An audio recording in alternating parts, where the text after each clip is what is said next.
intro. Okay. All right. We are live. It is 11:16 on 10/10/2025. So it's been an interesting week. We had a special called meeting last night with the Greenville County Republican Party, and we passed 3 censure motions and 7 legislative agenda. Oh yeah, they all passed. It was the voting, the totals, the votes were overwhelming for passage, but there were some very interesting responses from certain people that I think were more personal. Yes, and that's partially the reason why we did it. Was to point out and show why would somebody vote against something that is so obvious and so clear. To me, and that's why we even said it up front. We were like, these should be almost unanimous type votes. I get there was a few people that had some really eccentric, really weird, I can't use that word anymore, really weird, kind of reasonings as to why they wanted to vote a certain way, or they were personal friends with somebody and didn't want to be on record of censuring them and those types of things. But when you censure somebody, and then 2 years later, you don't want to censure them again. Why? That doesn't make much sense to me. What'd you become? Friends with them? That type of stuff. We did get one that was in regards to Pamela Vett. It's like, oh, we enjoy Pamela Vett coming and speaking at our events. I'm like, wait a second. You were the person who was the most adamant about censoring and doing all this stuff in the past, but now you're part of, I wouldn't say this person was a writer, but more of the establishment, and go to all of that, the GOP Inc., if you will. And now you're okay with these people coming to our meetings and feeding us full of a bunch of BS and then leaving. I actually talked to a gentleman.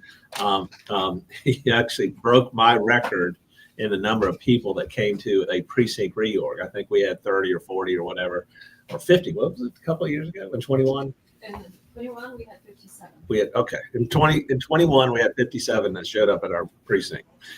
This guy had, I think, just over 100 in his precinct, and I'm like, I've got to coming after you. In our state, not in the state of South Carolina. So it may be different. I would be, how many people would you have come to a precinct reorg meeting? Just the precinct? Yeah, we didn't do those, but you didn't do that. Okay, so It's so weird that every state does it differently, and I'd like to figure out how New York does it. Y'all don't do it either? We have county convention, and that's where all the leadership's going. You elected all at the same time. That's right. Okay. Well, we do reorg in March, and then the county conventions, and then in April, and then the state convention We in May. have precinct meetings immediately prior to the county convention. At the same time, at the same day. Yes. Yes. A piece of paper on the wall all the way around. Everybody signs up for either Right. precinct chair or an officer in the precinct. Okay. We do that at the town or city level. Okay. Now, where are you? From New York. But he's here now. I'm here now. He was the chair of a county in New York until last Saturday. Or it's been a couple of weeks, yeah. 2 weeks. He's off. So, but he's ready to get rolling again. So we're gonna put him to work. What precinct are you in now? Here? Malden 4. Yes. So, but it's interesting. But what I was saying, he called me this morning to talk about some issues down along the coast, and he made the point, and I don't think he knew anything about us censuring Pamela Vett last night, the first round. But he said they had Pamela Vett come speak. She shows up at the last minute, like on time. On time in our world is late, but showed up right on time and then left immediately when it was over. So just got up there, spoke, left, no questions, none of that kind of stuff. He did say they had Paul Dans, who's running for Congress against Lindsey Graham, show up. He's like, the guy showed up an hour and a half early, took questions, long form answers, all that kind of stuff, and then stayed like an hour or so plus after the meeting. So he's like, that's what a candidate in our impression should be doing. Not, I'm going to show up. Sir? I wonder if he's kin to Don Brown. Oh, is that what Don Brown does? I'm a big believer in answering and talking to the people, because that's what grassroots is about. And I get chastised for talking to people too long. You're talking about where did it take place? It was on the coast. It was in one of the coastal counties. This was in Beaufort. It was in Beaufort County. So But again, it's not just us. She may show up at other things, but she's showing up, walking on stage, and getting back in her SUV with her security and not answer questions. Now I've seen the pictures where she's taking pictures next to some pull-up thing with probably Donald Trump on it or whatever. But that's kind of the way it goes. Now, Facebook pictures. yeah, Facebook. Yeah, they do their Facebook stuff, and Olga's good at doing that for us too. But we actually live it. Yes, sir. Who was this Paul Dance? I heard him on the radio the other day. Paul Dance. There's 3 people now running for U.S. Senate. So obviously Lindsey Graham. There's Mark Lynch here in town, and then there's this gentleman by the name of Paul Dance, D-A-N-S. Yes, sir. He lives down in Charleston now. But he was part of Heritage Foundation when they wrote Project 2025. So his name is actually in the book. He's not the only person, but it's in that Project 2025 thing. And I do believe, I think Trump modeled most of the stuff that they're doing after the America First Policy Institute, which was down there in South Florida, like right next door, and all his people that were running different groups there are now in office and then in the administration. But Heritage Foundation did come out with their Project 2025 book, which the liberals, started, going apoplectic about, complaining that, oh my goodness, they're going to implement this Project 2025 and it's racist and it's this and it's that. I mean, it's normal stuff. It's like our platform, type things, but they talk a little bit more specific about it. And Trump, even at the time, I mean, he was like, oh, I don't know anything about it. And he probably did. It's kind of like when Q first came out. I'm like, they were accusing some of us, or I do remember specifically with Lynn Wood, they were accusing Lynn Wood of being Q.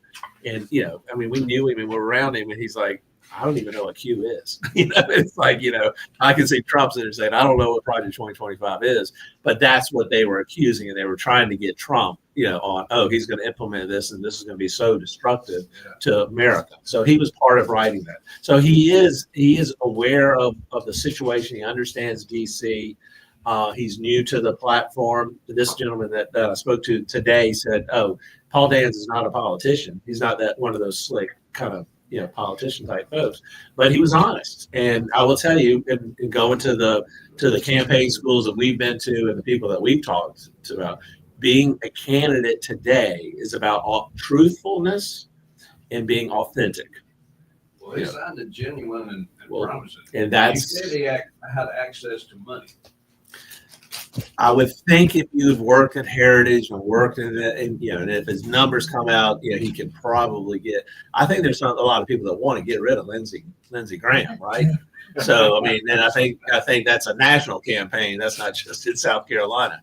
I did look at Mark Lynch's financial filings, not this past quarter, but the quarter before, and I think he had raised like $195,000, from outside people. A lot of it was $5 and $10 and $15 donations. That's not what's going to win against Lindsey. You need the big money donors, which we're very cautious about.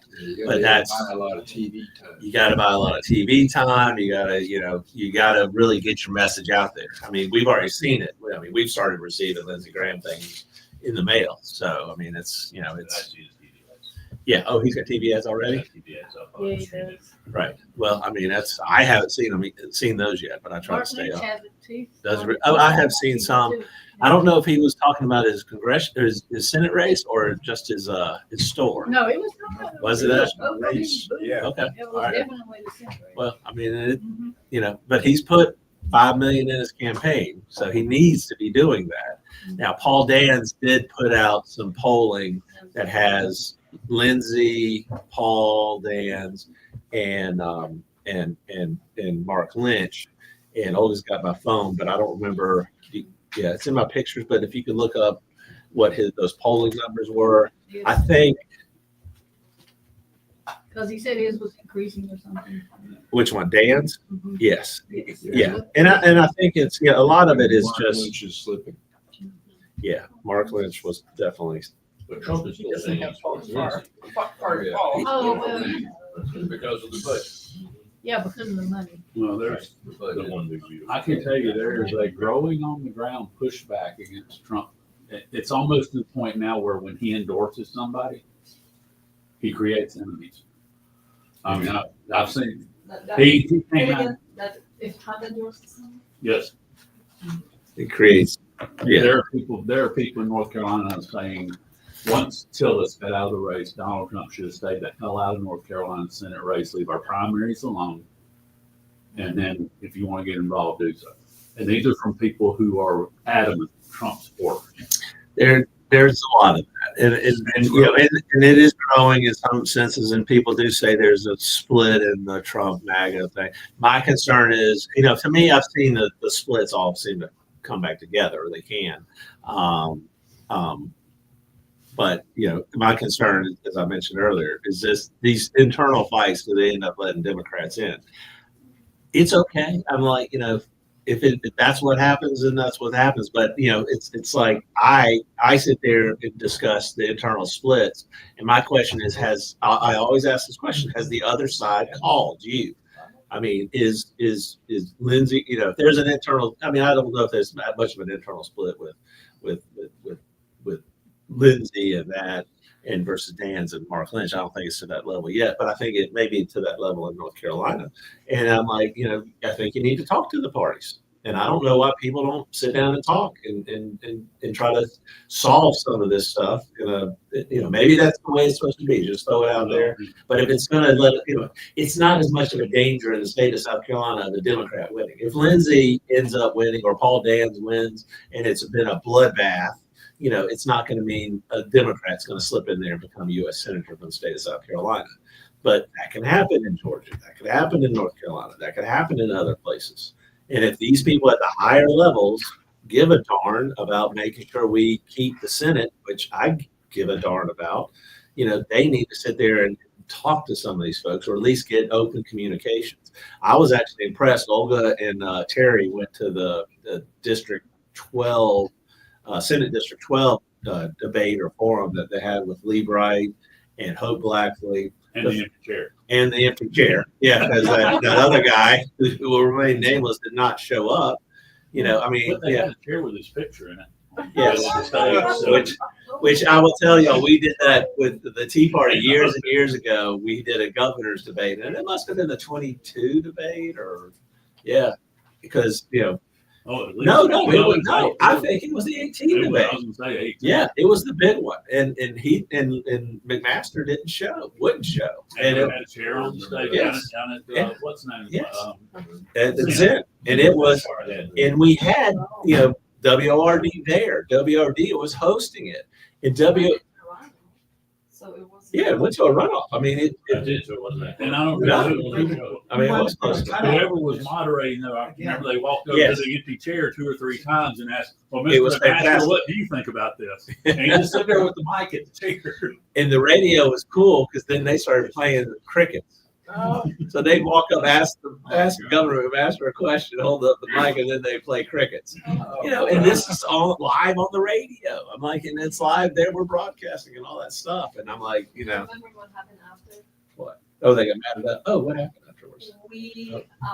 I grabbed the cardboard. I mean, it's silly, but I grabbed the cardboard after just not to get it. It's okay to have it for that reason, but we didn't want to get trashed, whatever.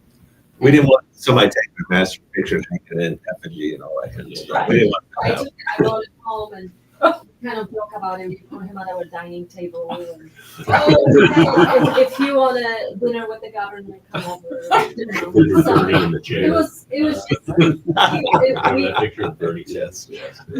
We were not like nasty about it. It was just, Yeah. and of course that it was used against, like my picture with that showed up on some official campaign flyer that I was like against the governor and trashing him or whatever. Like, I remember that. I mean, imagine that. Literally that picture in a campaign flyer. Well, that's just who they are. Speaking about polling, Yes, sir. in North Carolina, we just had another one run last week. Watley is 9 points behind Roy Cooper, but Cooper is even up with a generic Republican. Oh, really? Wow. Wow. Yeah. I liked Watley for what he did or appeared to have done during the campaign, but we're out of state. I know a lot of people, out of state people, that sit there and think Lindsey Graham was good and Nikki Haley's good. And I'm like, wait a second, let me have a discussion with you. I've had a lot of friends in North Carolina that do not like Mike Watley. For whatever reason, I don't always fully understand it. Probably the worst is the 2023 state convention when he was reelected by a unvalidated phone app where they actually found the information that there were votes made for the state chair from outside of the state of North Carolina. Not just out, you're supposed to be in the room. That's what the planning organization requires. But because of this app that they decided to run with, You mean like the app they used against us in 2021? They voted. was it Realize? It was some group out of Texas, but it was one of those election apps. And the funny thing about it, we were talking about it yesterday. They used that app, to do an online election. And what happened is the former chair paid for the service with his personal credit card, I assume, and then got reimbursed from the GOP. When we tried to get the data from the data company, they refused to give it to us. So it said it belonged to the. Because or to the former chairman, because it belonged to him, even though we had reimbursed him for the money, the $2,000 or $3,000 that he paid to get it. I'm like, no, wait a second, that's owned by us. So, I mean, They it's. weren't in on that part of it. That was the tail end. They weren't in on that part. They weren't in on the front part. Did they know? Who actually bought it? Yeah, that guy did. Yeah. No, the former chair of those guys. They used it here, they used it in Spartanburg. And In business, if you're gonna give credit, information's gotta be with the person who you had the Yeah. contract And with that or was the sneaky. deal. that's Not a That's third the party. deal. right. But we paid for it. We had reimbursed him. He was the chair of the party when he had bought. I get it. It was a sneaky little trick. Yeah. But I'm like, even it worked good for them because I mean we couldn't, because I had the belief that they were all sitting in a room voting for everybody, and that the numbers just did not work. But we did an investigation. The money was missing. When that investigation got released, the people that were allegedly elected, resigned the next day or the day after. I don't remember, how many days it took, but all three of them. So, but I mean, that was as much of an admission of guilt as you can get. So, but that's why we censured, speaking of last night, Diane Mitchell, because she was the third vice chair, which is our reorg membership chair, in charge of that. So even though I guess third vice chair kind of reports to the chairman and all that kind of stuff, I mean, she could have spoken up. She could have said, hey, this is wrong. When in fact, she was not even taking our calls. And even after we got elected into those positions that we did get elected into, I ended up being elected into third vice chair before they resigned and then elected chair. But I'm like, she wouldn't hand over the data, and I wouldn't go into her house personally because God forbid they should call the cops on me. But we sent somebody to her house to knock on her door because she was not answering the phones and she wouldn't, and now she wants a safety check. Yeah, they should have been doing a safety check. Right, yeah. Safety check. Yes, they won't let me conduct the safety checks. Other people do. But I'm like, why now this lady wants to run and represent the members, of House District 21. And I'm kind of like, she doesn't take a call. She doesn't hand over data. She participated in what we call the reorg fraud of 2021. And guess who's backing her? The Freedom Caucus, which was the formation, because that was reorg fraud was in March and April of 2021. Freedom Caucus formed in May of 2022 by the same people that committed the reorg fraud the year before. That was their answer to us taking over the county party and in the movement, which wasn't a MAGA, America First movement. And we were very clear about that. Everybody knew we were Trump supporters. Everybody knew the reason we were getting involved is because Nate Lloyd had told Presley Stutz and I and others that they didn't want the Trump people in the party.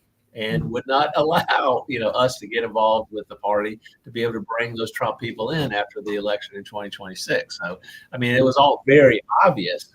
And it's so funny now is, Freedom Caucus, the vast majority of them are not Trump people anyhow.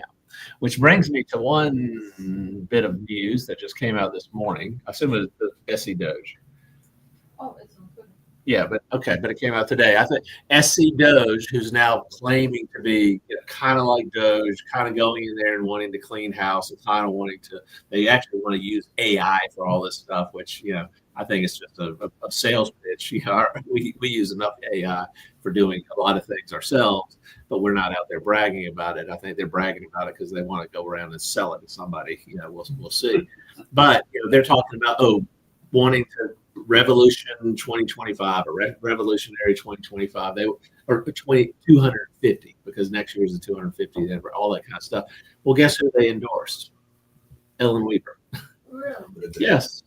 So, I mean, they're sitting there saying they want limited government, and they endorse a person who, as we all know, supports government-run school choice to the detriment and to the exclusion of free market school choice. So, I'm like, she is good talk on things. She's obviously fooled them, or somebody has come in with some money and written a check, which I'm seeing the big head shake, which is probably what is more likely, because she has access to money, because that's how she got elected the first time.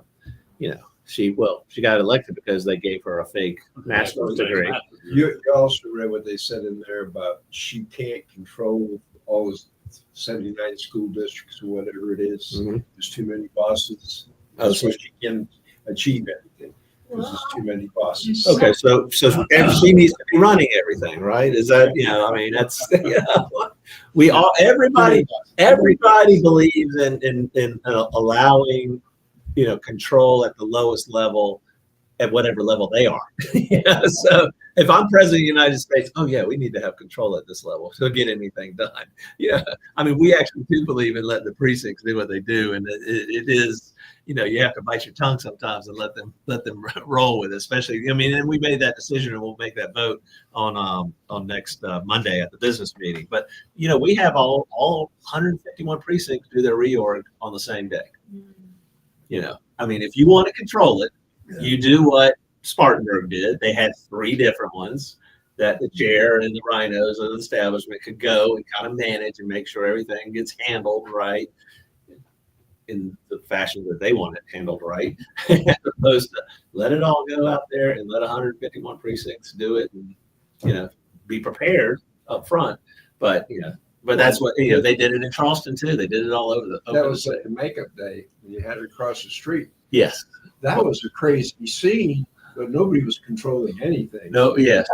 But You went in, you signed in, you did what you needed to do, and you left. Nobody told you what to do. Right.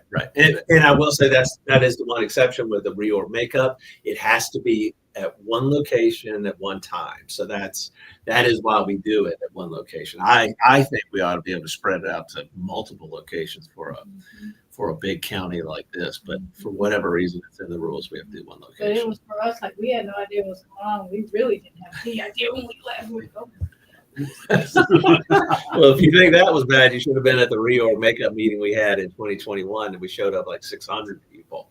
We didn't have 600 people at that one. I mean, you would have been there all day. It was, well, we did in 2021. They were having the reorg makeup at the Hilton, so we knew that. So we went and reserved the other big room at the Hilton, and we had Lynn Wood come up and speak, and we had speakers and all that stuff. So it was a packed house At the makeup?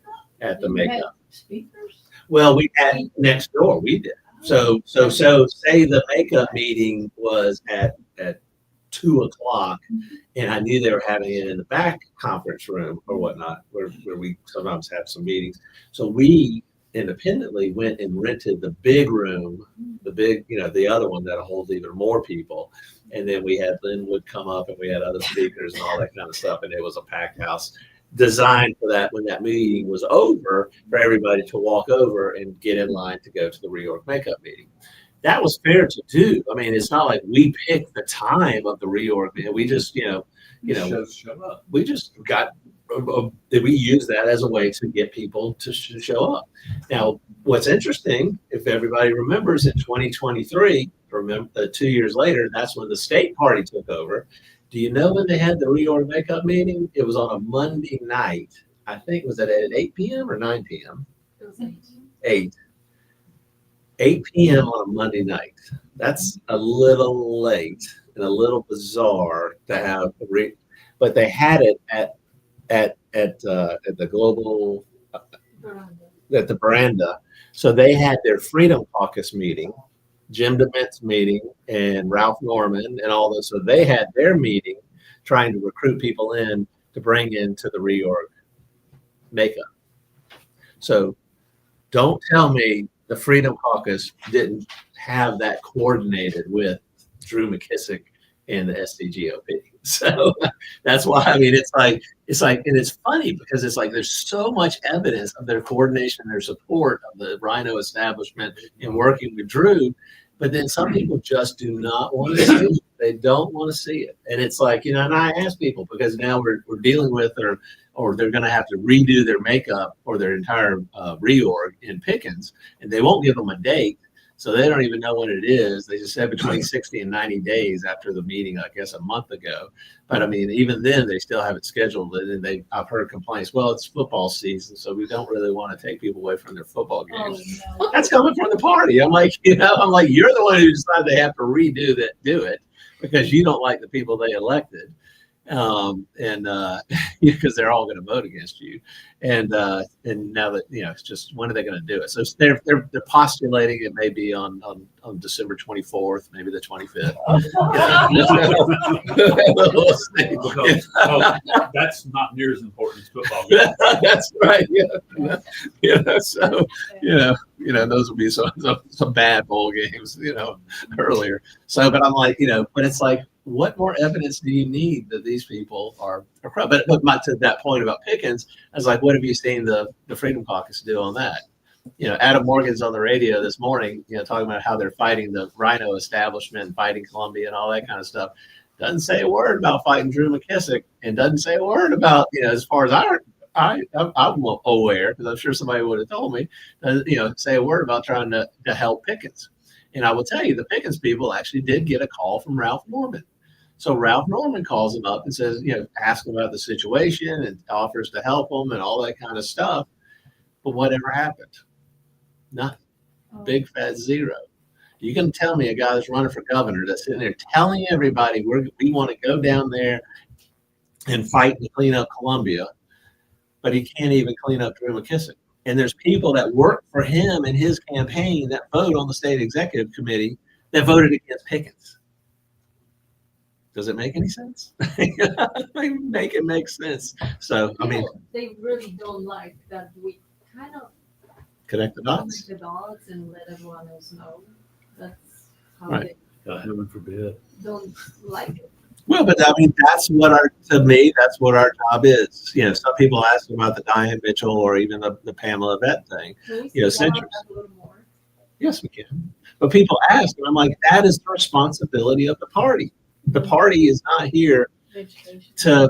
to just have them come in and speak and say the things that I literally watch them and I know they're lying about. I mean, if you knew that I had somebody come in here and speak and I knew they were telling you a lie, how would that reflect upon us or our leadership? Or back to you want to get elected as a candidate, be truthful and be genuine and talk to the people. I'm really late. Even the people that supported and helped get Weaver in her position, scratching their head, trying to figure out why she just sat back and did nothing on school choice like you're talking about. And they asked her directly the question, this is secondhand information, I was told this happened, that they asked her, what are you doing? And she said, well, I got to sit back a year and see how the lay of the land is. Like she didn't know her position. And the people Ron is talking about don't like me, so they're now wondering, oh, Jeff Davis was right about Ellen Weaver.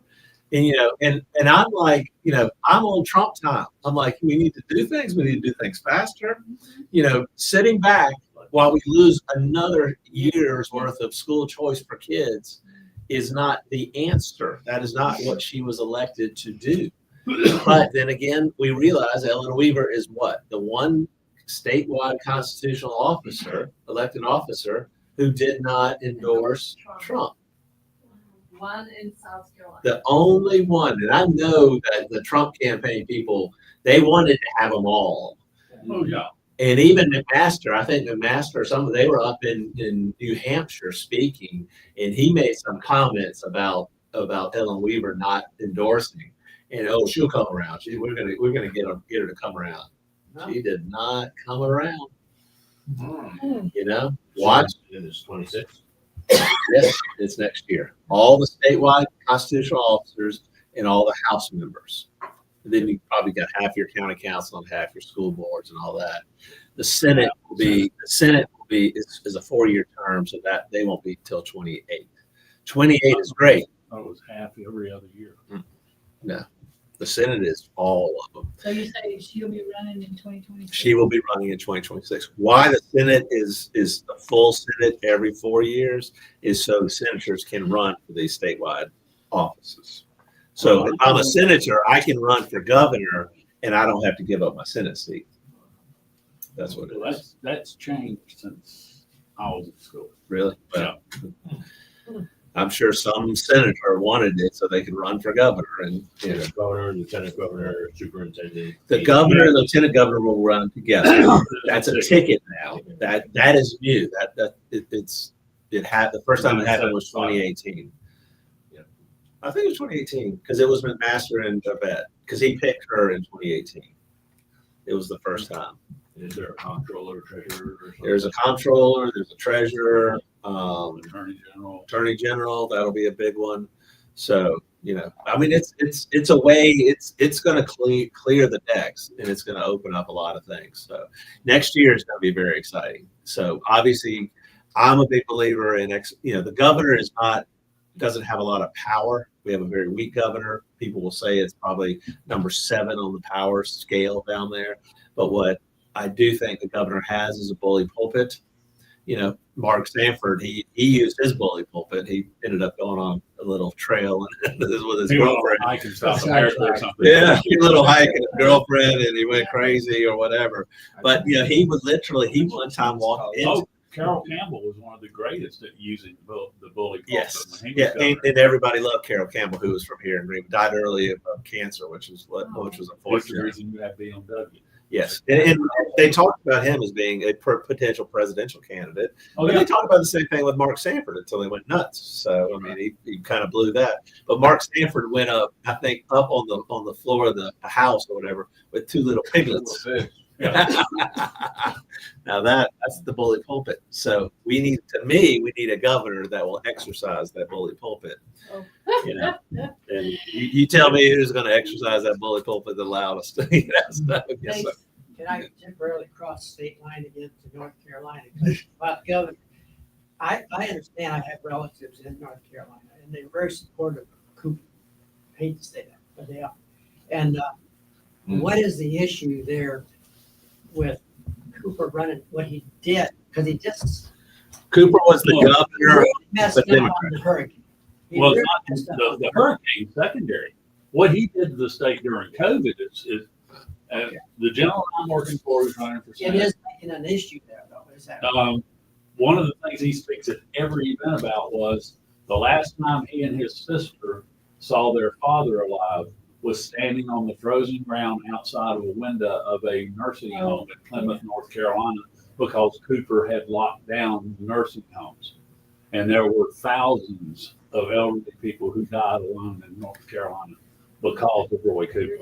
it's unbelievable? And that is They one. love that guy so much. I mean, Well, there's a few. I mean, unfortunately, some of the things that Don runs on, Watley can't run on because he, just like the vaccine, Watley used his position as NCGOP chair to do videos to support the vaccine, to to urge people to be protecting themselves and their families by getting the vaccine.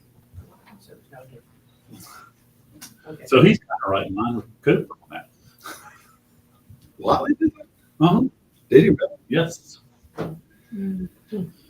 Oh, yes, there's video evidence. That's not pretty. No. A lot of people are smooth. It could be pretty on your side. I was going to try to see if I could find the polling numbers for Paul Dans. Olga, could you see if he put that? Oh, here it is. Paul Dans did put this out. This was on September 30th. He got his own poll. So this is the most recent. It had the June numbers and the September numbers. In June, Lindsey Graham was 49.5. In September, he was 46.3. So he's down 3.2. Paul Dans in June was 9.2.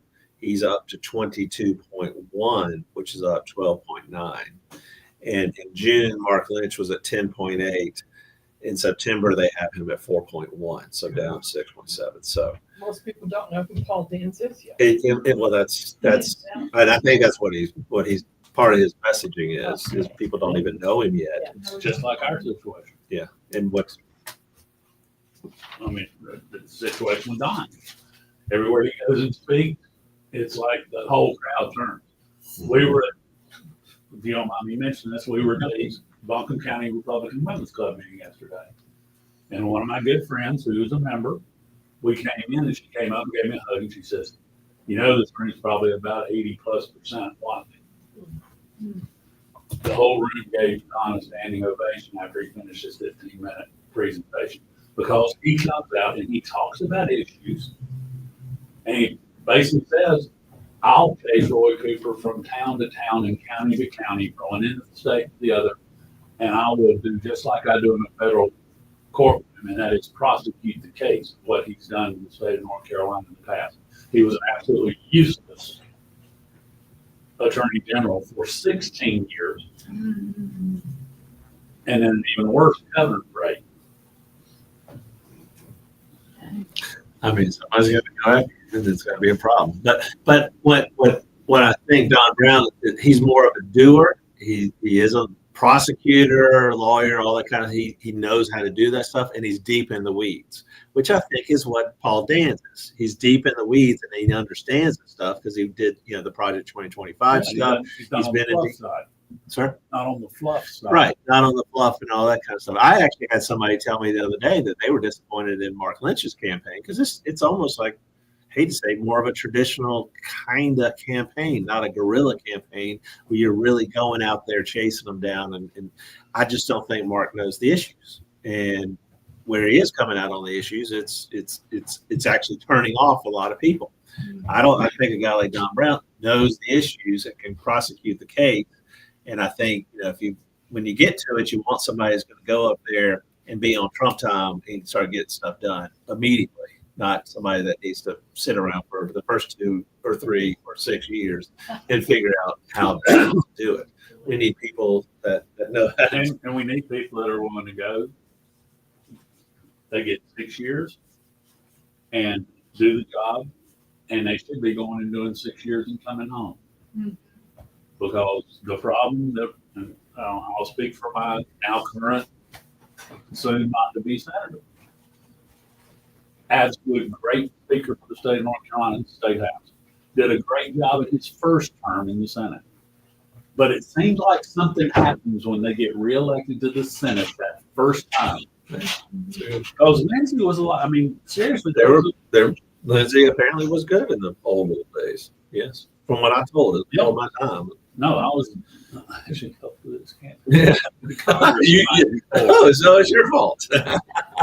It's your fault, so now you need to help fix it. but no, again, a lot of the problem appears that when and it's something about the Senate even more so than the House. But I think giving somebody 6 years of lobbyists coming in their door and giving more and more and more money, it probably goes to your head.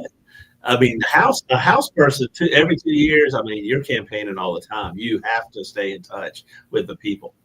6 years you can ignore them and just come back a year and a half early and then feed them with a bunch of BS. So we need to repeal the 17th Amendment. And what would that be? What was the 17th?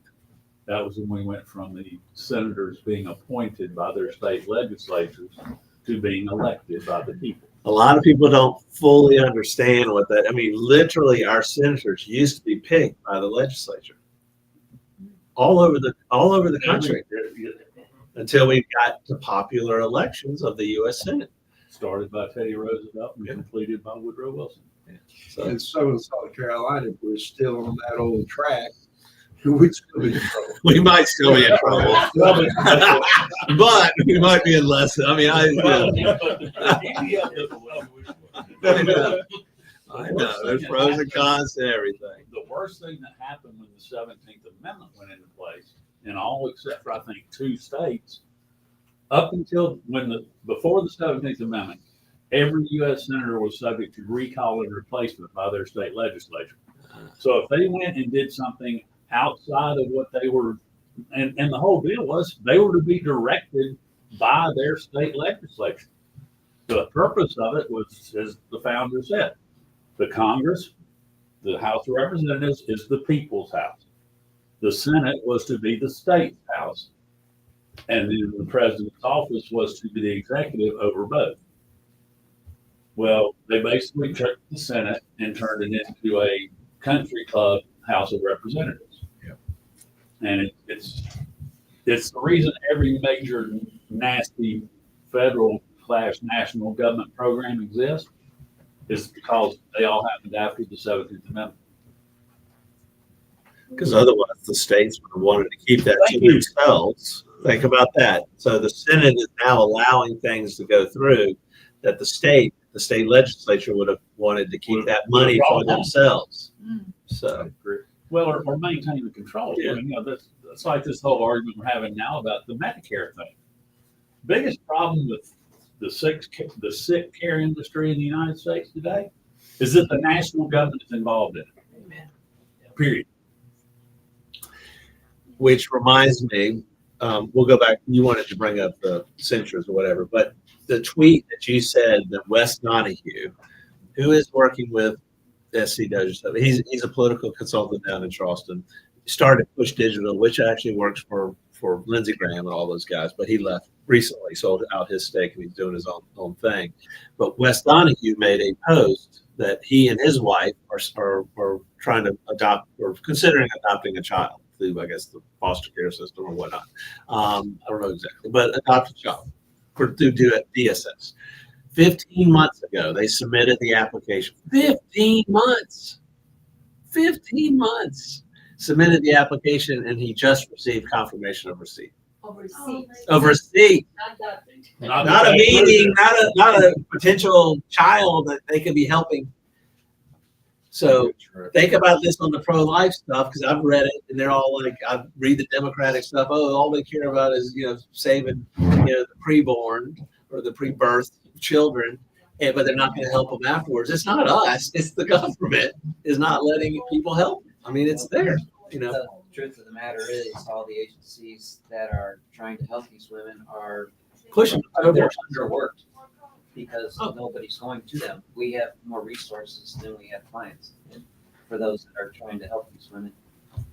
More resources than clients. Oh, yeah. I mean, there's more. We got the Piedmont Women's Center literally across the street from the abortion clinic. But that's private. They've only And this, I'm talking about adopting a child, DSS, and all that kind of stuff. adoption is pseudo-private. DSS has private agencies actually do the adoption. They provide oversight. Okay. And that helps a lot because it's a private agency. They can use some judgment, whereas government employees have to follow a strict protocol, whether they think it's a good idea or But not. is this person going through DSS without going through the private agency? Well, potentially. Should they have gone? Have to go through DSS. Yes, DSS supervises it, so it comes to DSS, but then they farm it out to. Okay. They just decided to sit on it for 15 months and not even get it farmed out. So DSS has sat on it without getting it out there. You know, Why? I don't know. This, It fell down behind somebody's desk. And they just- we're a lot better. I mean, obviously we got a long way to go, but what we have today is still a lot better than what we had just a few years ago when DSS did everything. Okay, so this has been a change over the past. Yeah, there few was, years. I forget exactly what year, but there was a nationwide critique, and South Carolina, no surprise, was one of the worst, although it had a lot of companies down at the very bottom. And there's still a lot of work that needs to happen, but there's also been a lot of positive changes too. Well, And farming it out to these agencies, private agencies has helped a lot because, again, as a private agency, they can use discretion. you meant like sort of like school choice, using independent nonprofits as opposed to the government. Heaven forbid. Because the government, as I reported last month, only raised $69,000. We would raise $69,000 in a morning. We would raise $12 million in a couple of days. That's why you farm it out to, and that's the free market. So And getting Amazing. adoption itself is a perfect example of how we're underserved. For every child who's born into adoption, there's still 30 other parents that want a child. So, I mean, we are grossly, those that are trying to help women, and adoption is just one example. and adoption is becoming more popular. I think there's a lot of people that are very interested in adopting that I don't think we would have even considered it years ago. Yeah, we're being grossly, those that are trying to help we're grossly under helping people because people aren't coming to us. And part of it's because federal money is promoting, or was promoting abortion, but no one was ever talking about adoption. No one was ever talking about Birthright or Piedmont Women's Clinic or Right. St. Clair's or any of the other agencies that help women. Birthright helps women for up to 2 years after birth. But how many people know that? Walking with, there's programs walking with women in need where we have access to a lot of other agencies that can help them. The biggest thing we provide personally is friendship, someone that they can just call.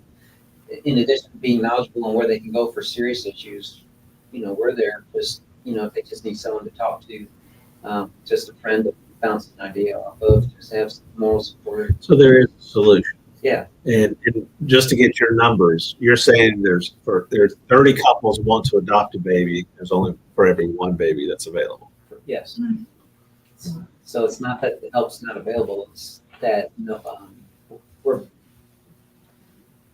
problem is getting word out that this help is available, and the media and Parenthood and several other factors are working very, very hard to keep women ignorant of those facts. Right. Well, which is back to my point, which I always like to emphasize. These people legislators need to lead as opposed to Exactly. hide behind the fact that, oh yes, we don't, they need to teach people about this. There needs to be a bigger push to educate folks on the fact that you can adopt children.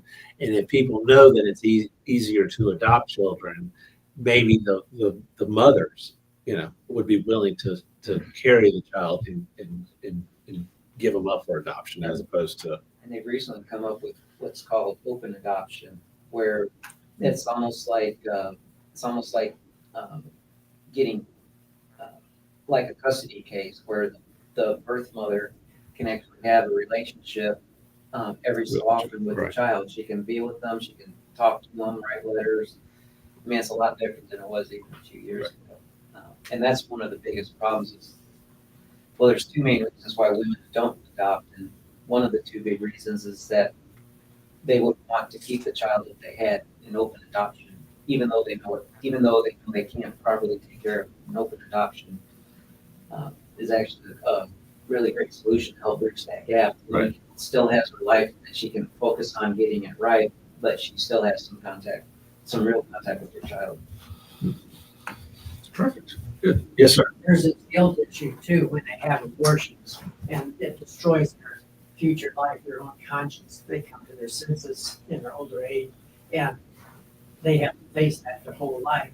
And someone who puts their child up for adoption, their stories are coming out now. They do go back and they find their original parents, and it's a good, It can be very, yes. Yeah. good situation when that happens. Life Mark was a beautiful movie about that. What's that? Life Mark, and it's Life Mark, the movie Life Mark.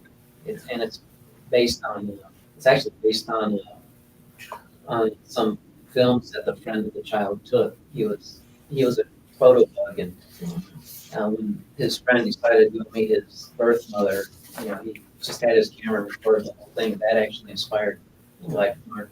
It's made by the same company that did Fireproof and The War Room. Right. And Oh, yes. those other- Yes.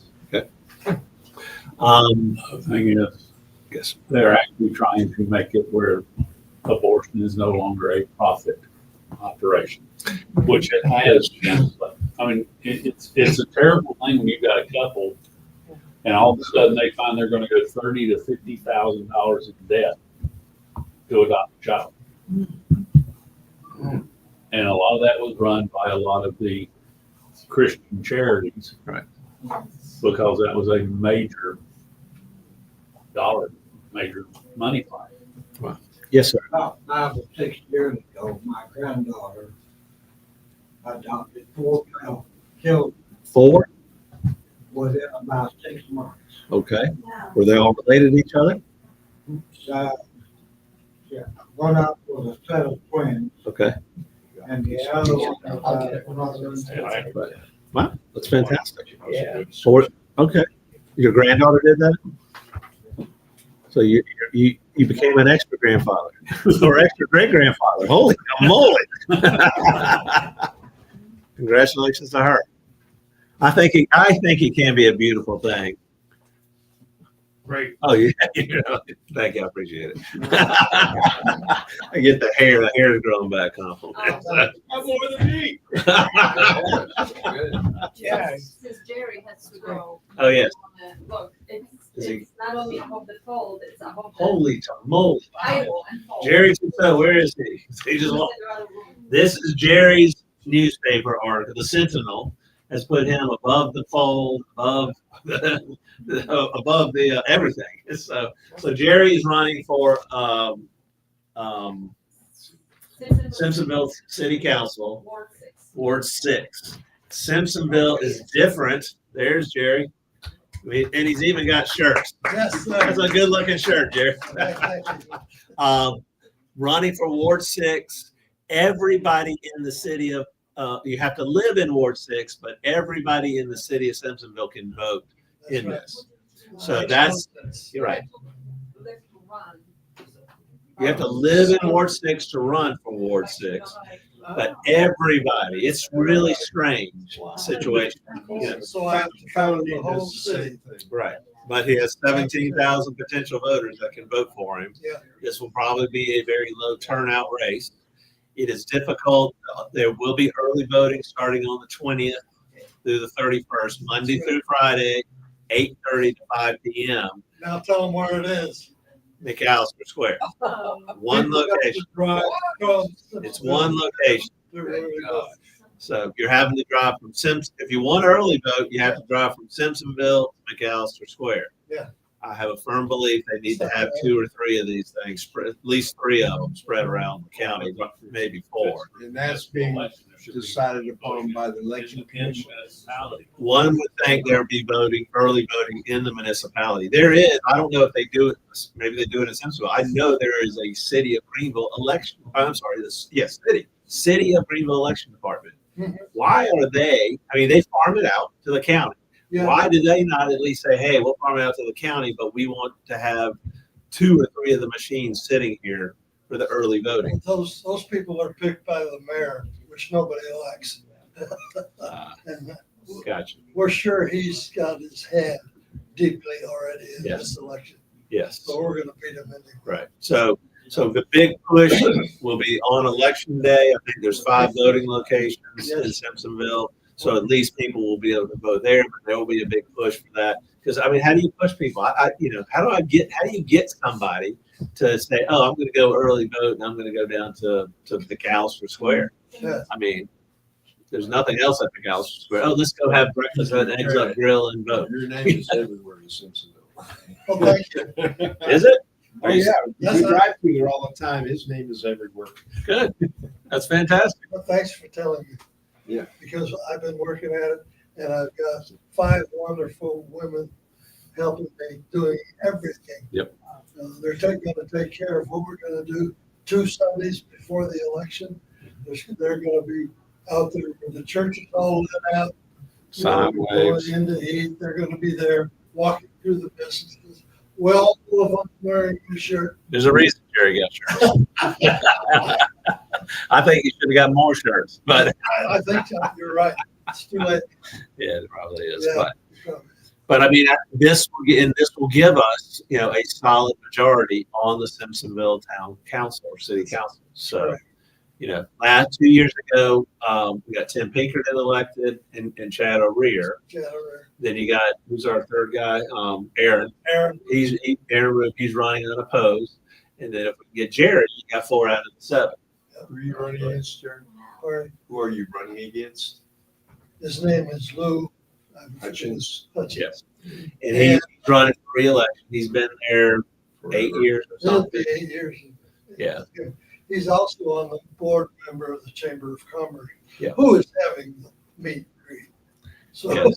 Yeah. but that's not gonna hurt anything. Not conflict there. That's not gonna hurt anything. That's okay. We were doing some stuff with Jerry.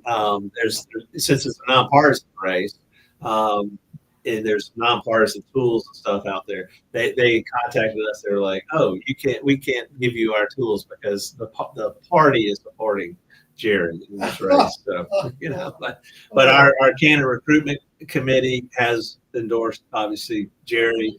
That got pushed up to our executive board, who unanimously endorsed that.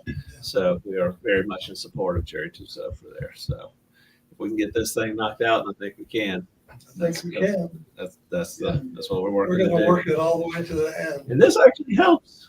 Yeah. So, Great name, right? Yeah. About the 250th anniversary. you are above the 250th anniversary. Oh, it's a moment. You're better than the Navy. That's the Navy. 50 Yeah, on the there. Yankees, I didn't know you had that much money, Jerry. I don't anymore. You outbid the Navy.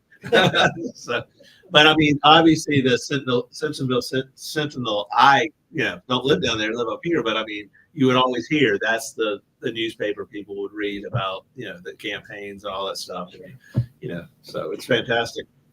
Yeah. We're going to win this thing. We're gonna win. Just step out for a minute, please. Okay, but you were going to, you got pictures? Okay. We'll talk about the legislative stuff, or you got something else? Well, I have multi-text. Okay. Just wait. What we wanted to talk about is just list off, and we can, to whatever extent we would like, what we passed last night. We had a special meeting to do 3 things. We passed 3 censures, and we can talk about those next when Olga comes back. But we also passed 7 items for our legislative agenda. I'll be in the hot seat. But you're in the hot seat.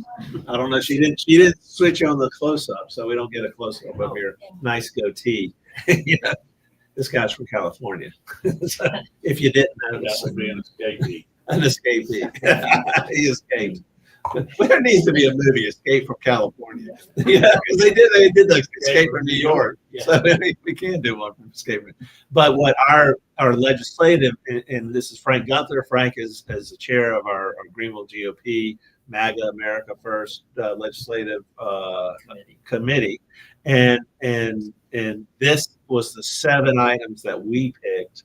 I'll read them off real quick. Closed primaries, real school choice, judicial reform, pro-life, and in the pro-life, we picked a particular issue being the lack of enforcement of the illegality of the mail order pill, abortion pill. Should be morning after when people are using it much later. The prohibition, number 5 is prohibition of taxpayer paid lobbyists, personal pet peeve of mine. South Carolina state elections with what Laura Shard and those guys are doing, and then medical informed consent. So these are 7 core value type things that we think everybody should support. One would have thought this would have been unanimous. It was overwhelming in the support for it. There was a couple people that picked out things that I find very interesting, but that was part of we need Greenville solid. We need the upstate solid. We then need the state solid. So we're going to be using some of the votes on this is to figure out what we need to improve on to get people all behind this. What I will be doing is taking this to some of the other America First counties that we work with and say, hey, we want to all as America First counties get behind these issues and support that and have that discussion, and then use that to go into counties that are more established and say, will you work with us on this? Or are you going to hold personal animosity and say, oh, we're not going to work on it because we don't like Laura Shar, or we don't like Jeff Davis and all going on real school choice? That's the litmus test. Those are the litmus tests. I mean, we actually had somebody vote against judicial reform. And I'm like, what EC would vote against judicial reform? We had a couple people. Now, and I'm telling you, I mean, this is 5%, right? These are the 5%ers and the not good 5%. But abstain. Why would you abstain from this? Who would abstain from voting for this? Why are you an EC or president and you elect to abstain? I am willing to listen to your reason. Maybe you've got some really out there bizarre way of thinking of some things, and maybe you've got a reason. I get it. Oh, I'm a personal friend of Pamela Betts, and I had dinner with her, and I can't. I don't want to be on the record censoring her. Okay, so abstain or vote no. I don't really care. We can deal with that. But these are our core issues, folks. And it's like judicial reform. Well, actually, these are all the core issues we identified to move the MAGA agenda here in South Carolina. Number one, it is the closed primaries. If you don't get closed Can I primaries, ask you a question? yes, sir. What is your mechanism for closing the primary? That's we're putting. This is about the legislation. We're going on record. We have these resolutions that we want candidates, legislators, and people that will support closed primaries. Anybody who stands in the way of closing primaries, we will censure and put pressure on and say, this is, as a Greenville County Republican Party. Speak louder than this. I'm enjoying this. So make sure everybody can hear you. As a member of the Republican Party and as Greenville County Republican Party, if you do not support closed primaries, we do not support you. What you're talking about, you're of the belief that we have to get registration by party Until first. you register by party, you cannot. That's fine. How we get there but we want to get there. So it's not just unless we. Actually, he should read the resolution because it has that in there that they can only be registered. I speak on this one particularly because I've been involved in this in the state of South Carolina for 40 years. Right. And so it's like that's a requirement. every second session, it goes from they'll run bills to register by party. And then all of a sudden they'll come up with this, we're just going to do a closed primary bill. Agreed. With no mechanism. Agreed. And that's I agree. But what we're talking about is we all believe in closed primaries. Whatever the mechanism, however we got to get there, we all got to sit down and come up with a solution. We're not dictating the solution on this. We're saying come to the table, work on a solution, and let's get behind it and pass it. This is our demands on our legislators and the people we elect and the people we support. I'm just trying to give you a little historical I background.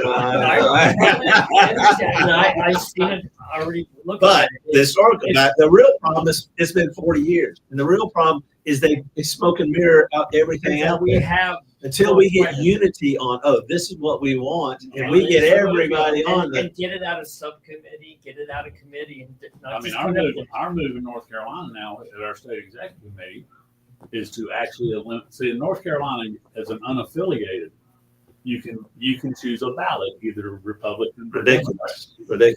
Yeah. Well, our plan is to make it. If you're unaffiliated, you don't vote in either.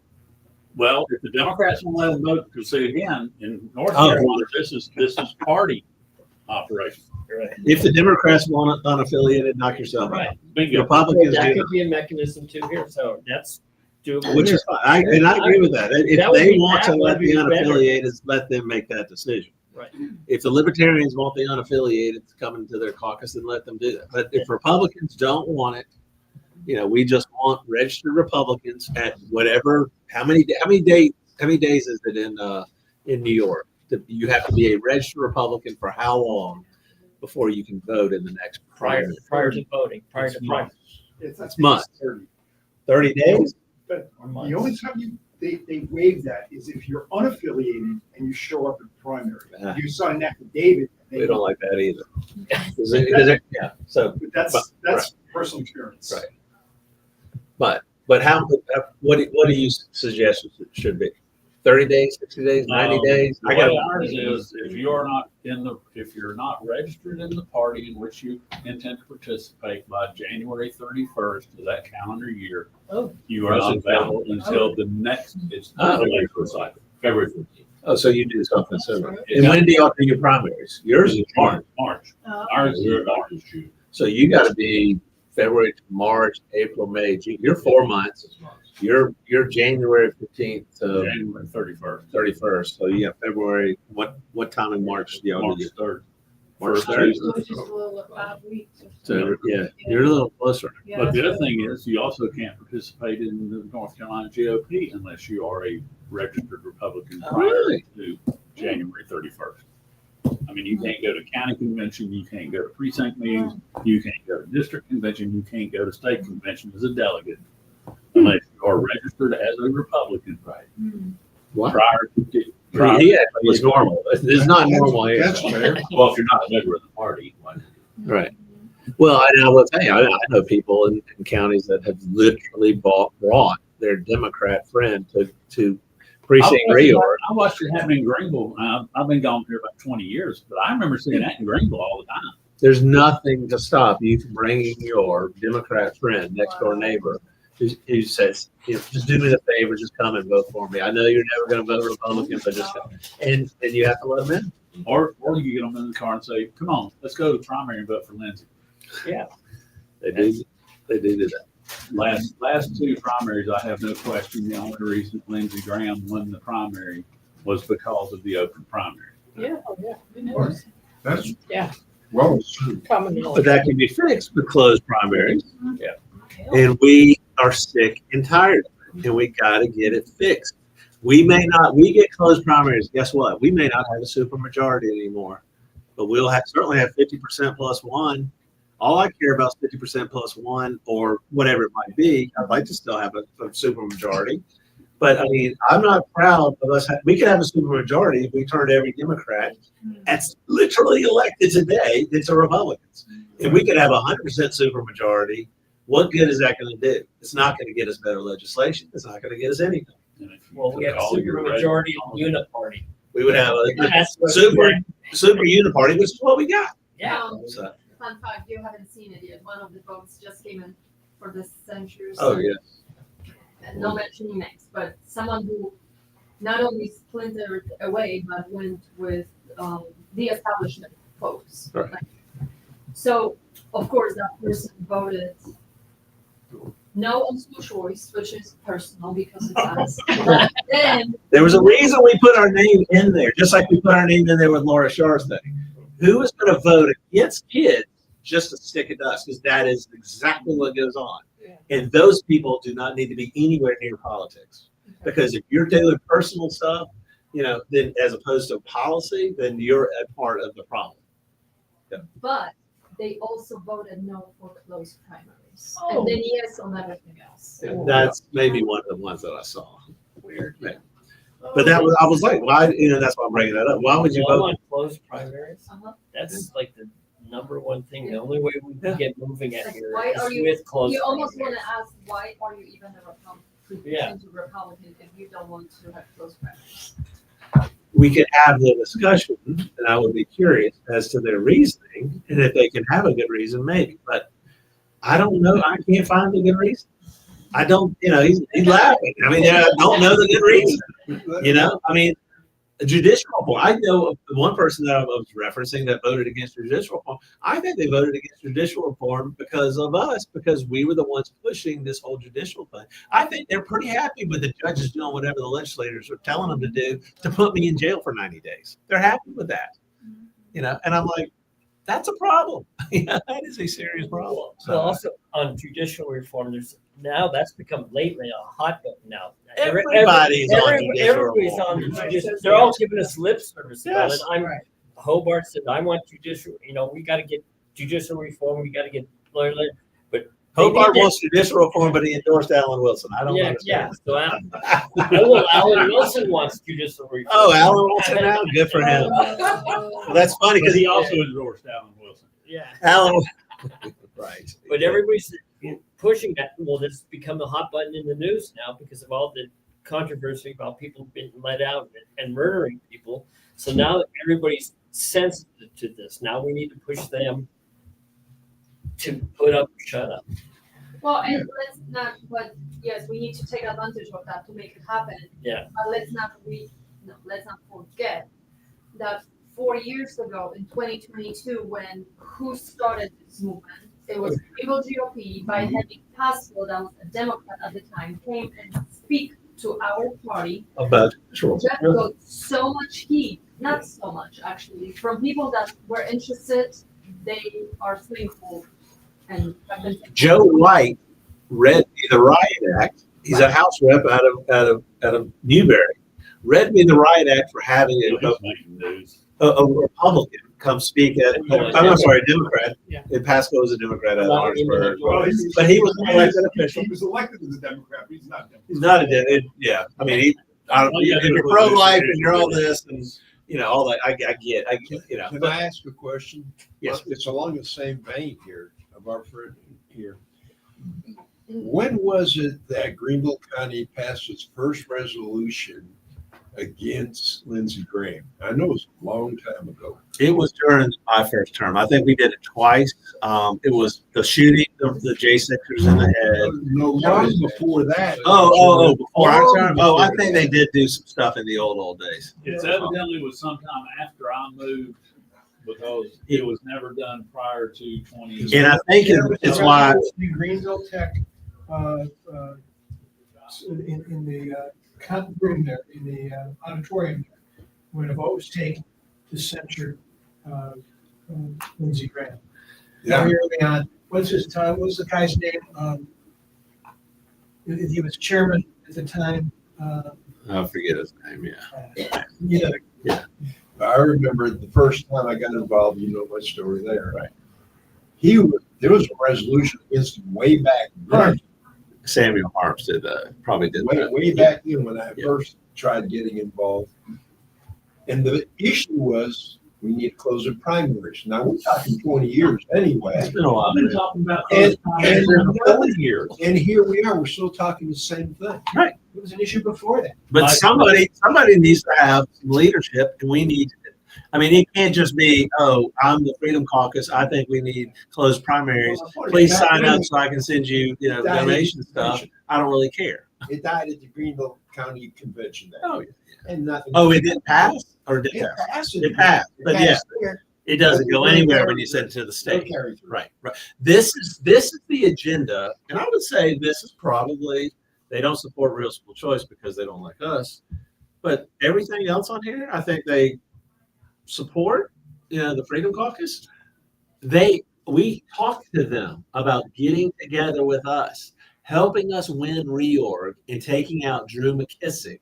We talked to them about this last summer of 24, and said, will you partner and work with us because we will help get this as a unified group. We can get rid of Drew.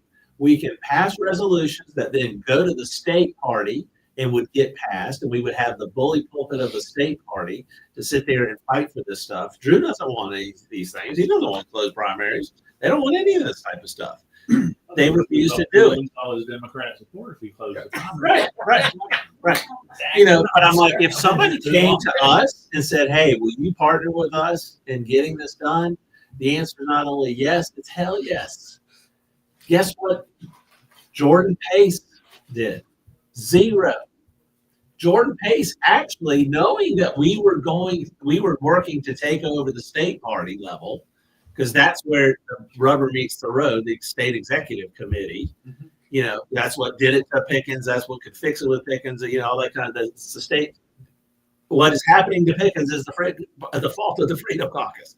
But I'm like, he actually endorsed the biggest rhino that we got to be state EC in his county of Berkeley County. What's her name? Whoever the state EC is out of Berkeley. She was the chair. Victoria, what's Victoria's last name? Whatever her name. She is as nasty and as mean as you can get. And that's who he went and endorsed. Jordan Pace endorsed Victoria to help Jordan Pace because Jordan Pace only gives a damn about Jordan Pace. Take the quote, send it to him. And if he wants to come talk about it, I'm more than happy to talk about it. You know what his excuse was when he endorsed her? He's like, oh, I didn't know anybody else was running. She asked me to. I'm like, wait a second, you did because we've asked you twice. I asked you once, and then I'm like, well, they're not going to do anything because Jeff Davis asked them. We did a Zoom call. So I think it was Larry Barnett out of York, who is favorable to the Freedom Caucus and all those people. And I'm like, you ask them. Let's have another call and you ask them again directly. Let's not use the excuse that they're not going to help us because Jeff Davis asked. Everybody hates Jeff Davis. Right. I mean, apparently they hate Larry Barnett and hate everybody else too. And I'm like, figure it out. If I disappear today from the face of the earth and we go and I hop on a cruise ship and never get off because we're hiding in different rooms, I'm never getting off the cruise ship, which is what I would like to do. I'm like, you know what? You'll be fighting this 40 years from now, another 40 years. Not maybe most of us because we'll be gone, but that's what's going on. And I tried to tell somebody, I mean, look at what they did to Yvonne Julian after me. I'm like, I stepped aside from chair to be state EC. Yvonne is chair, and they started picking on her like she was the devil. I'm like, everybody likes her. Why all of a sudden, and they started beating up on her. Nobody likes to get beaten up. I don't like getting beaten up, but that appears to be, my lot in life, so I am here to be beat up until we get what we deserve, what the people are asking for. And we're going to keep doing it. And I will tell you, a lot of people don't like getting beat up. We had some people from Pickens here who were meeting earlier this week, and they talked about one of the counties where we had somebody that was solid and was going to go in there and help take over that county and do all that kind of stuff. Well, guess what? The establishment started picking on him, turned his neighbors against him, all this kind of stuff. And he says, I'm out of here. I don't want to, there's most people don't have the fortitude for this stuff. One of the biggest problems we have in grassroots republicanism now is there too many people that'll get involved because they think it's cool. And seriously, everybody wants to be George Washington, and there's only one George Washington. The first time somebody writes or prints something bad about them, well, I'm just going to quit the Republican Party. Right. That's what's hurt us worse in North Carolina. Right. Is that a lot of the people who were in the trenches during the Tea Party days got frustrated because they let GOP Inc. come in and continue to roll, and then they don't show up. Then they wonder why it gets worse. It's been happening here for. And I'm telling our people that we've got to wake up to this.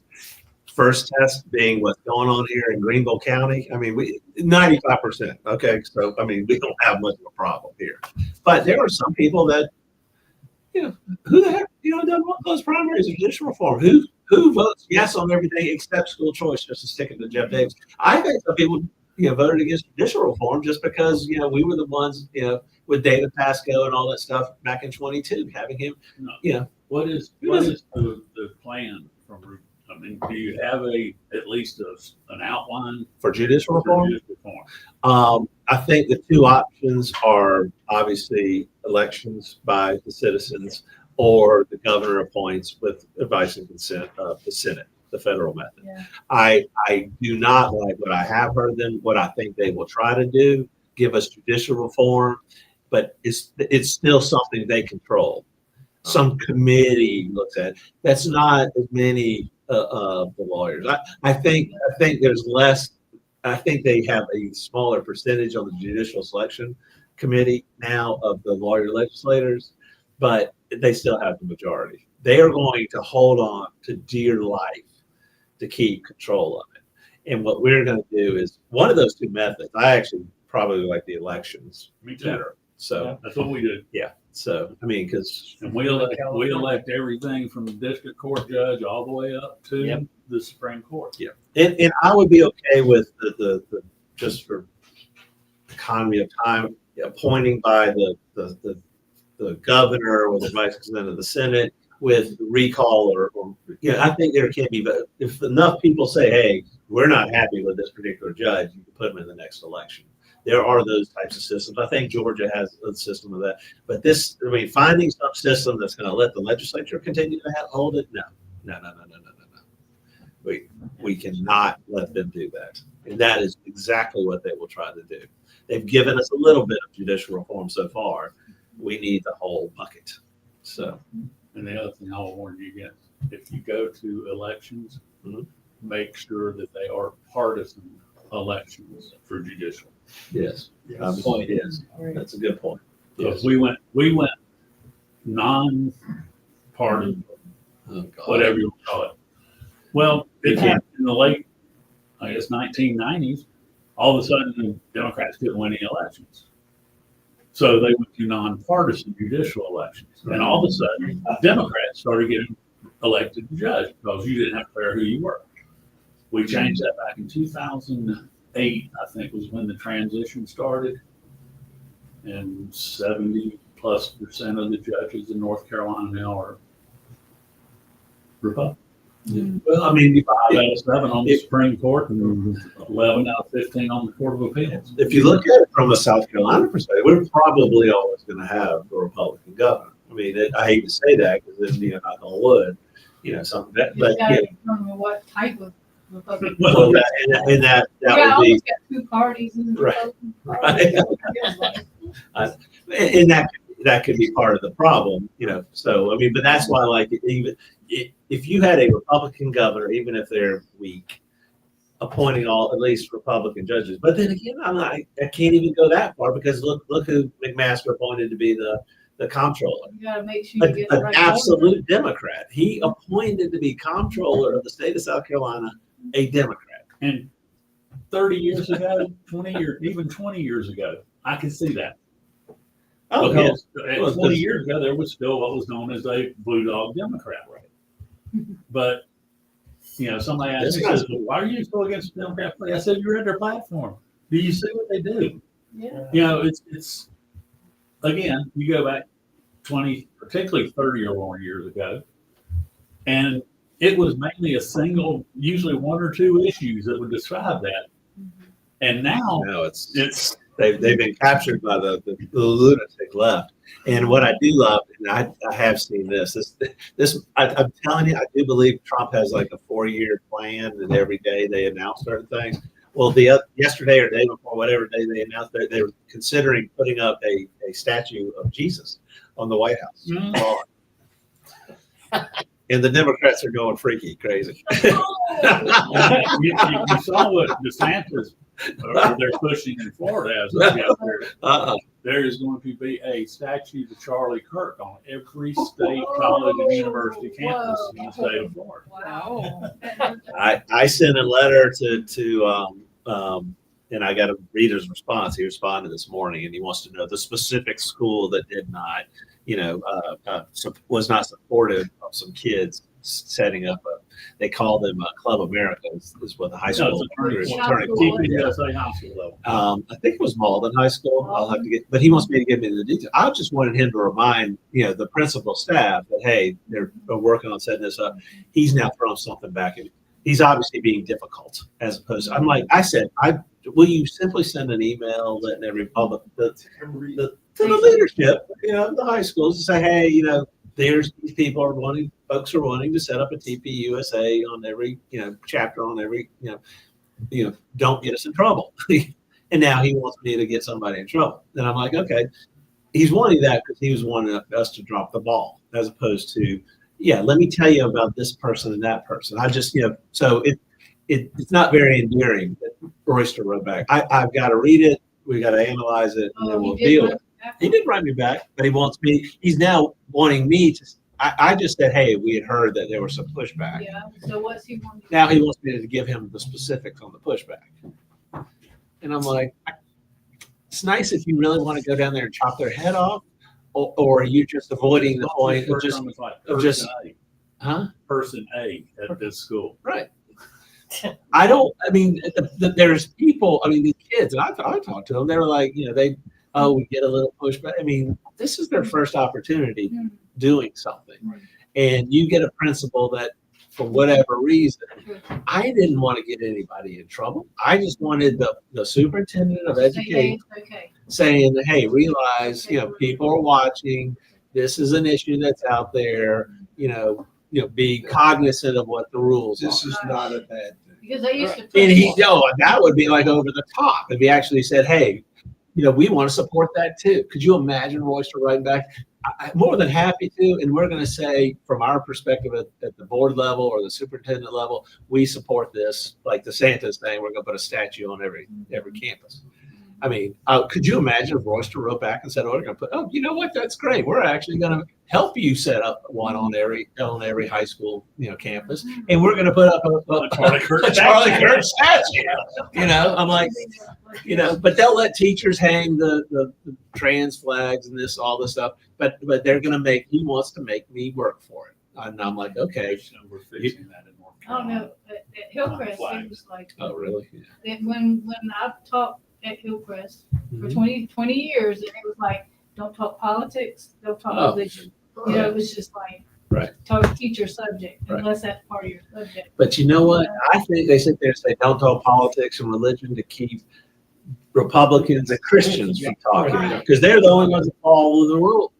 Yeah. The other ones will slip it in and do that. Oh, I'm sorry, I made a mistake. I didn't realize this big trans flag was something I couldn't do. Rainbow shawl every day. Was a problem. I know. I didn't see any of that message over there. Well, I bet you go back now, you will. I've heard reports of it. Just a year ago. Yes.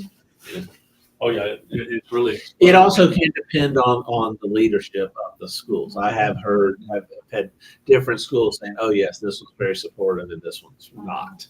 They know. I mean, but for God's sakes, the Burke Royster doesn't know who is supportive, which principals at what high schools are pushing what agenda. I mean, if he doesn't know that, he shouldn't be superintendent of education. He should resign. Right. Oh, they do know.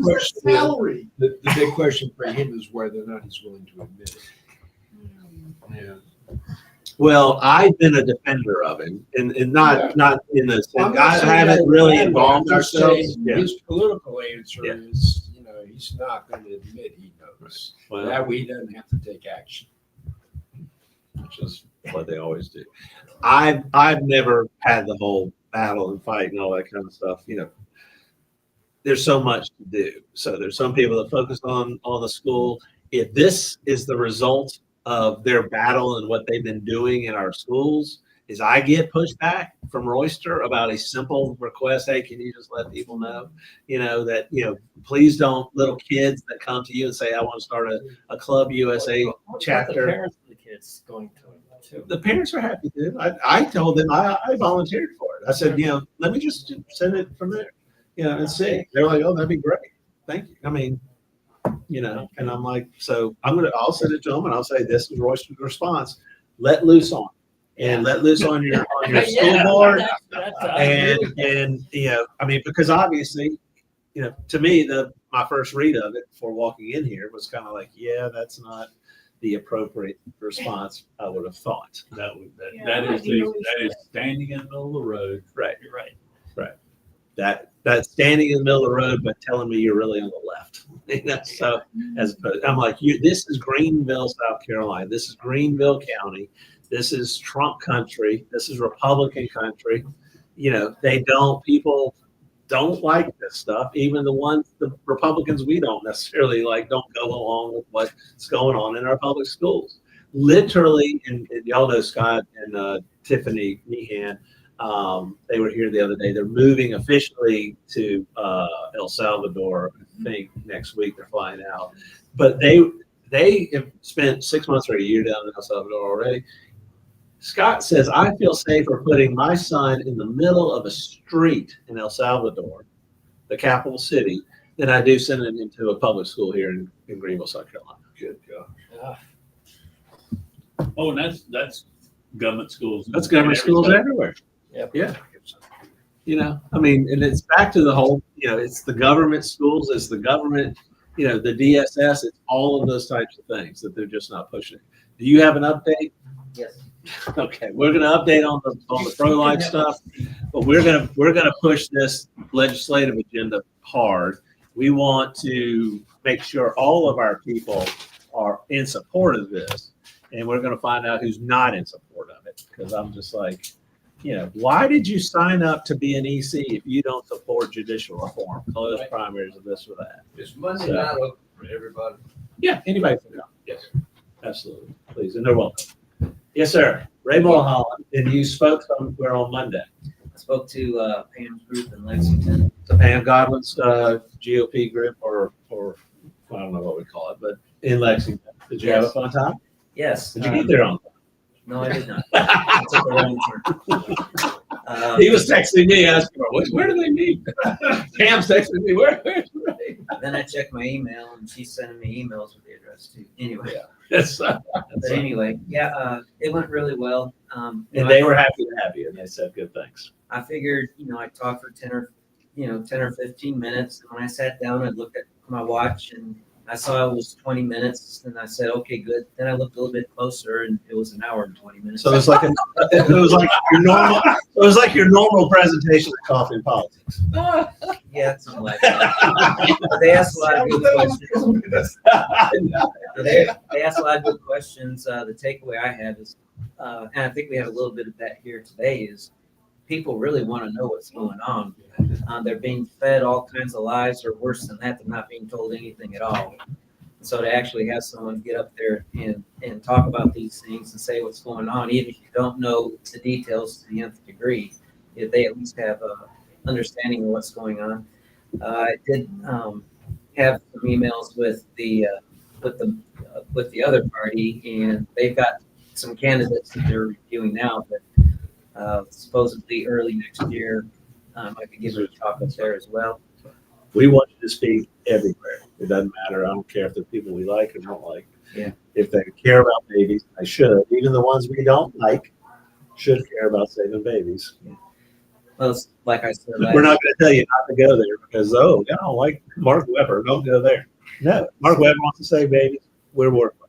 Well, it's like I said last week, you can't serve two masters. And my master is saving babies. So any excuse to not talk about saving babies means I'm serving another master. Right.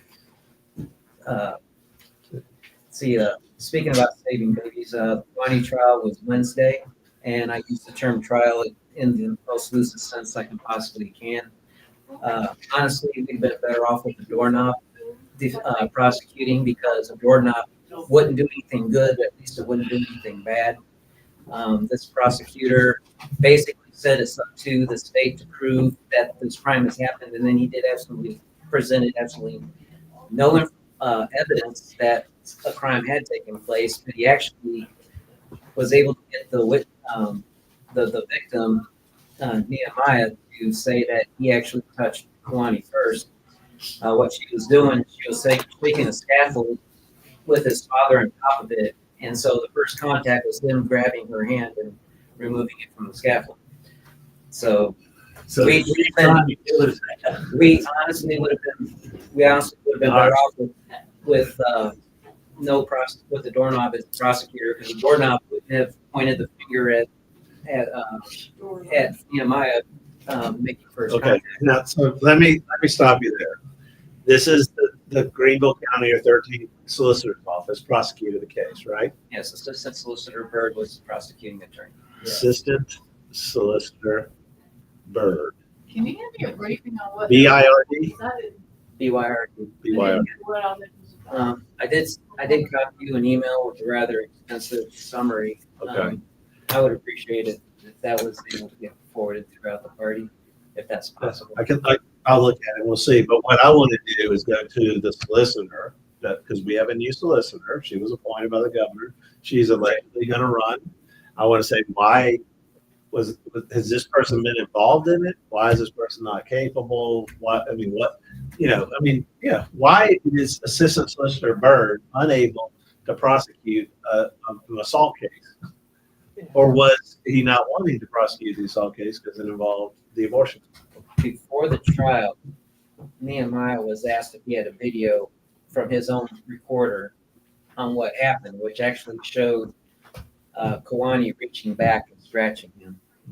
And he said yes, and he handed it to the deputy sheriff, The arresting officer, he's the one who did the Conrad.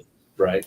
Well, he took it to the prosecutor. And then, Oh, he took it originally to the prosecutor, not just.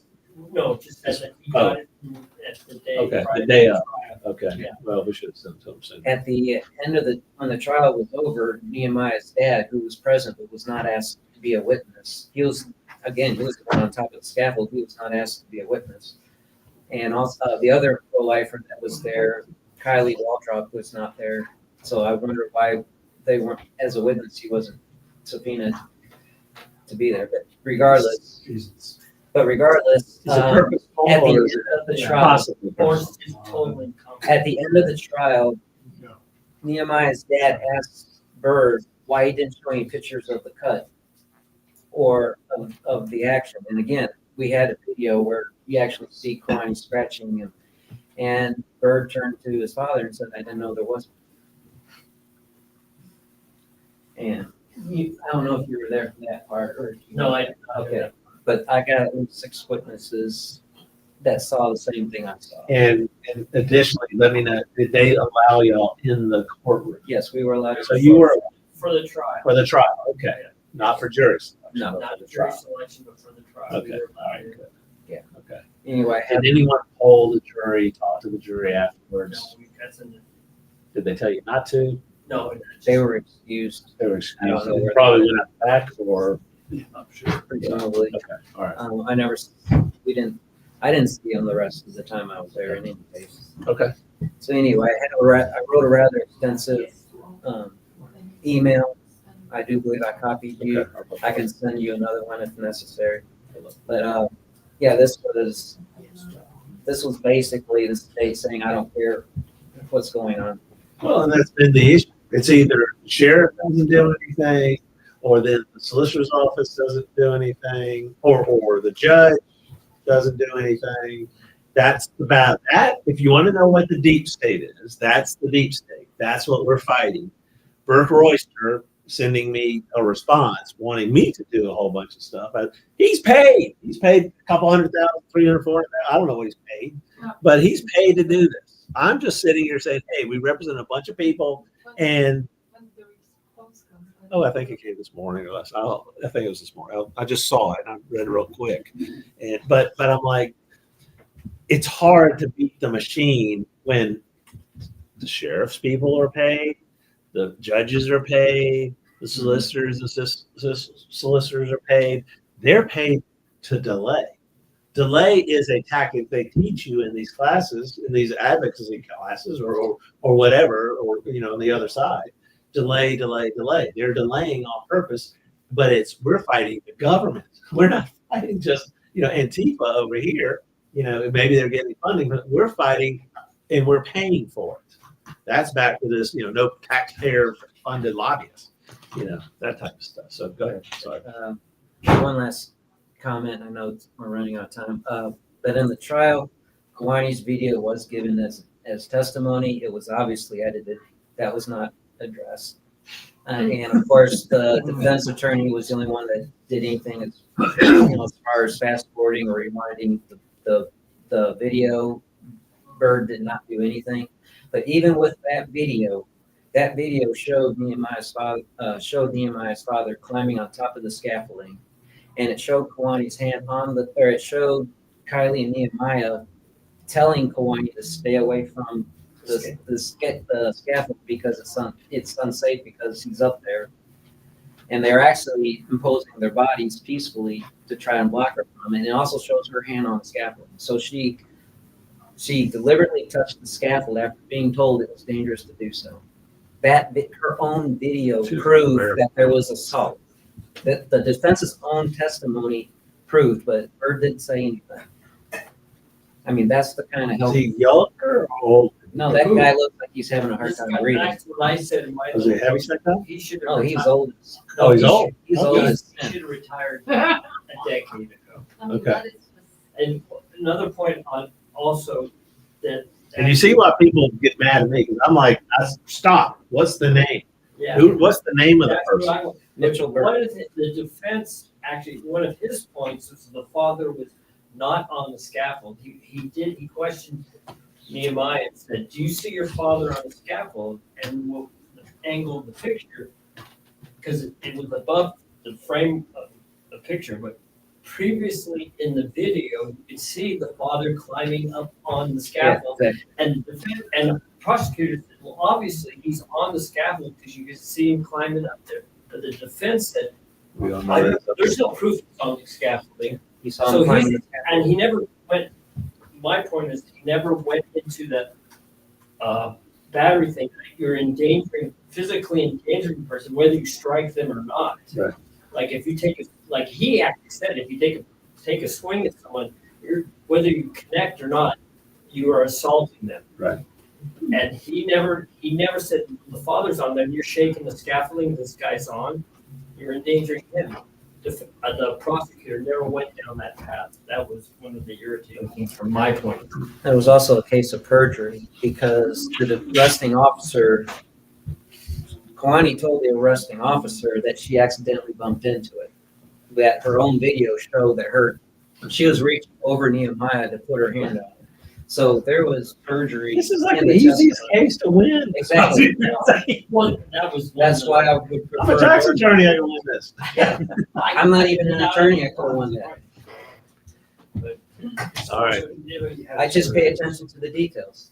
Yeah. That's all you had to do. And of course, I can't blame the jury because there was absolutely nothing done by the state to prove there was assault.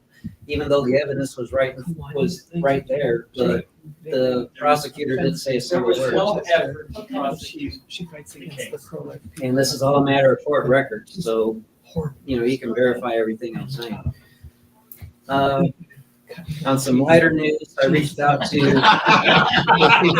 I will tell you what we're going to do as part of this is we're going to, I'd like to get Matthew Clark, who is the executive director of Personhood, to come up and speak. He's willing to come up and speak, maybe do a joint meeting with Spartanburg and do that, not just that issue or his 323 or the abortion pill, but also have him speak on those issues, have other people speak on some of the other issues, to really kind of build some momentum for all of these issues and get us all fighting for these things.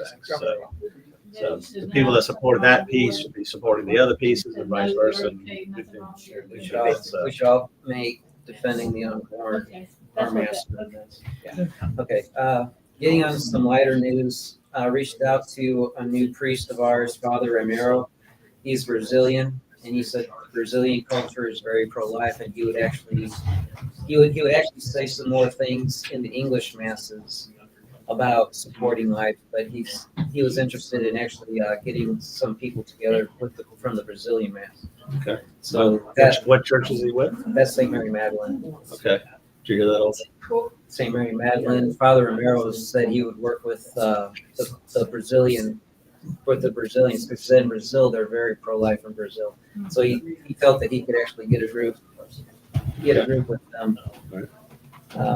Life Chain last Saturday did not go as well as it probably should have. My car broke down, so I wasn't able to make it. However, apparently, at least part of it needs to be permitted because it now falls under the city instead of the county. So apparently there's a permitting issue, which is something will have to be looked at next year. This is not. It's easy to get a permit. We get them all the time. So just, if you need any help, we can help you get that. And again, this is not exclusively a GCRP event, Sure. but we tell you it is who to something go. that we promote and we participate in. But only 2 of us from the GCRP attended. I had car problems, and apparently Lee Chang is being upset about parking places, so there was a parking issue. So a few things have changed this year as opposed to the last few We years. drove by and didn't see anybody, so that's what we all Okay. that did, so. I have a new gentleman that I've been working with. Actually, I know him from Respect Life that we're both in as well. He's got some issues with human trafficking, and it's not that we're against ICE or what Donald Trump wants to do, but he's calling out that at least some ICE agents are doing bad things. He particularly is upset about the Armenians, of which he is. He says his own son's been arrested twice. And he did have. Is he here legally? Yes. Actually, if you pass me my book, he did a case study on one Armenian who is here legally and his wife, and they're both model citizens. She's a doctor, and he's actually founded the electric company somewhere here in the state. And he was arrested because he was legally trying to get a firearm permit. That apparently set a red flag when an Armenian wanted a firearm, and so they arrested him for it. He's basically being treated the judge asked if any documentation, if they checked his documentations. The arresting officer said no, and the judge still threw him in jail. Let's see, I mentioned that. He said he's talked to Timmons, and Timmons so far hasn't done anything. And he's also concerned about, I mentioned this last time, he's also questioning about the Afghans that are being sent. He says they're actually standing at the immigration officers and arresting Afghans as they're coming to do what they're required to do as far as maintaining their presence. So, and he's sending some information to help back this up. He did give me the name of that one guy, it's Garrick Chang. So there are Where was that happening? at the immigration officers apparently. Here? Here in Greenville? I'll have that part. I'll have to get with him, but it's Yeah. most of his concern seems to be with just across the border around the Charlotte area. Well, and that's, until let's update on the pro life. I mean, bringing up stuff that we don't know and it's in another state and we don't know all the details. Well, like I said, that's what you call rumor. We definitely have ICE problems in Charlotte. Okay. Because we have a Mecklenburg County Sheriff who's best known as Gary, not my problem McFadden. Yeah. Or not my problem McFadden. And then we don't know what the motivations of some folks are. If we're going to give an update, let's give an update on the pro-life stuff, and then sitting here giving an update on ICE being a problem when the human trafficking. Well, if it's human trafficking, and are you saying ICE is participating? I mean, I realize it's kind of tangential, but it's still tied in. And I also understand that we need to focus on our county, but he is. Yes, please. This friend of mine is in this county, and he lives here. Well, but also those types of things we have to ferret out, document substantially. Right. It's the sixth largest or seventh largest human trafficking hub in the country. And to end, I'll talk briefly about the events. October 20th will be Mark Lynch meet and greet at the library, at the Hughes Main Library. Okay, and we're going to check, just as we do on our weekly check. We're going to see if I can see Mark Lynch's Facebook page. Mark Lynch SC. Still blocked. Hey, Olga, maybe we want you to check to see if you can see the Mark Lynch SC Facebook page. But we're going to talk about the resolutions next. So the censures next, Olga. So we can get out of here. On November 10th, Lisa Van Riper with SCCL is going to be our educational outreach meet and greet. It's going to be at Denny's, just a block down from here. I'm already getting some feedback from non-SCCL organizations. I think it's going to be a rather interesting event. November 14th, we're working with... The beef is South Carolina Citizens for Life has gone soft on life, which has been kind of a theory of ours for a while. And I don't disagree with that, but the truth of the matter is all the other agencies have their own master that they love more than protecting children. And Right. whether it's incrementalism versus abolishing it, or whether it's protecting the women from jail, or whether it's about donations, or there's all these masters that come before saving life. And SCCL is getting called on it right now, but the truth of the matter is very rampant. I'm sad to say it's very rampant in the pro-life community, and I hope very much, and I would appreciate any prayers that we can actually bring some unity. And saving babies, Yes. we're only going to get unity if saving babies is the master that we love. And I like how you use this. We have to have a single master, because that is my beef with a lot of these issues. School choice, everybody thinks people have other masters. I got no master. I want to solve it. I'm like, it's the grassroots that do not have a master. That's where kids can actually read at 50% for I know. Yes. And- Yeah. And then we'll work for 60. Right. And Just within the something normal. Be at 85 to 90. Something normal. Within the sphere of school choice, that's the master that's the kind of master we need. Right. Within the realm of pro-life, the master needs to be saving babies. But the master, the Freedom Caucus has a master. The money that's coming to Young Americans for Liberty and all that stuff, and whoever's funding them. Why does Young Americans for Liberty, who used to oppose government-run school choice, now supports it? Why did they? The group raised enough money. And Right, they couldn't raise enough money. Yeah, yes, yes. I've been doing this for a while. I know, and we're trying to teach other people, and it's like they figured it out quicker. This is what got us in the problem in the first place. And if you don't understand seeing what Donald Trump's doing, I don't know how to make it more clear for you. Drew McKissick and those guys just did the Pickens, but they were doing the Greenville 4 years ago, and you still want to work with them and try to find with whatever county next year. right. Pickens is not going to be the last one. Go ahead. Friday, November 14th, we're co-working with. And I'm going to ring this bell to get Olga. Olga, you wanted to talk about the resolutions, so that's next. Okay. So censures. Yes. Because you asked. You sat there and said, "Hey, can we talk about this?" Oh, you can talk about that. That could be part of it. Go ahead. I'm almost done. Flourish has their golf tournament to help raise money for their adoptions program. Adoptions was something we talked about quite a bit earlier today already. It's $500 for 4 players. You play as a foursome, and the price includes golf balls.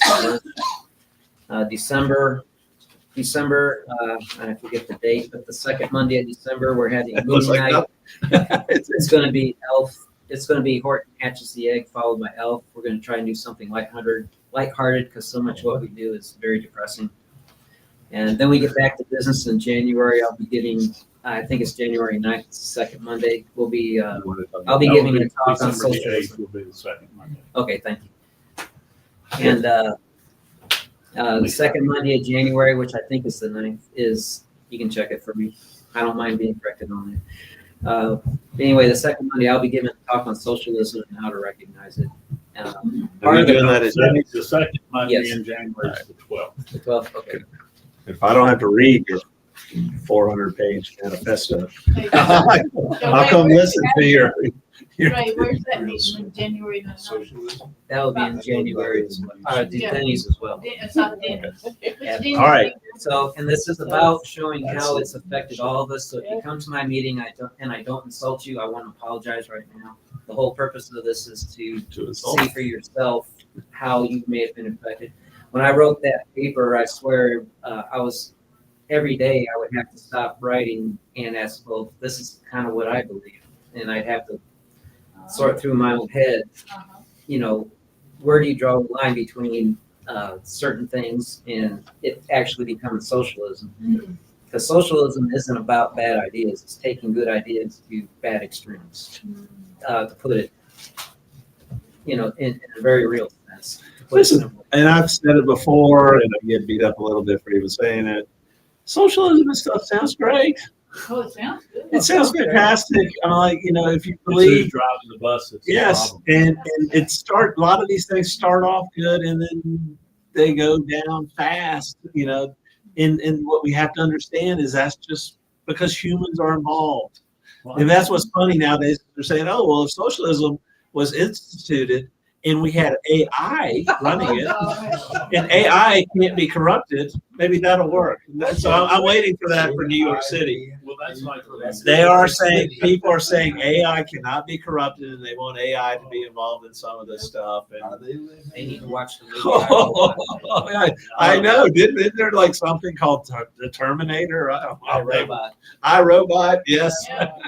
You know, all of these things. I'm like, you know, it's just like, I've got I get it. Interesting story that goes with that. okay, if you'd like to, and then we're going to finish In these off. 2011, Yes. I was at a Myrtle Beach Tea Party event, actually with Herman, and Newt was there. Yes. And we got talking about the Department of Ed. And he said, I'm willing to repent on pushing for the Department of Ed because I didn't realize we didn't have enough people like me to run it. Right. And the people like them, you know, I mean, that's, you know, those, they're not hiring us. They're not hiring people like us for whatever reason. Don't tell me I'm not qualified, you know, I mean, but they don't want, I mean, I'm not controllable is why they don't hire people like us. They want yes people. Everybody wants a yes person, right? In that respect. And we don't need, you know. I just always thought that was interesting. Maybe I did too. Just remember, I'm smarter than you, so we'll do it my way.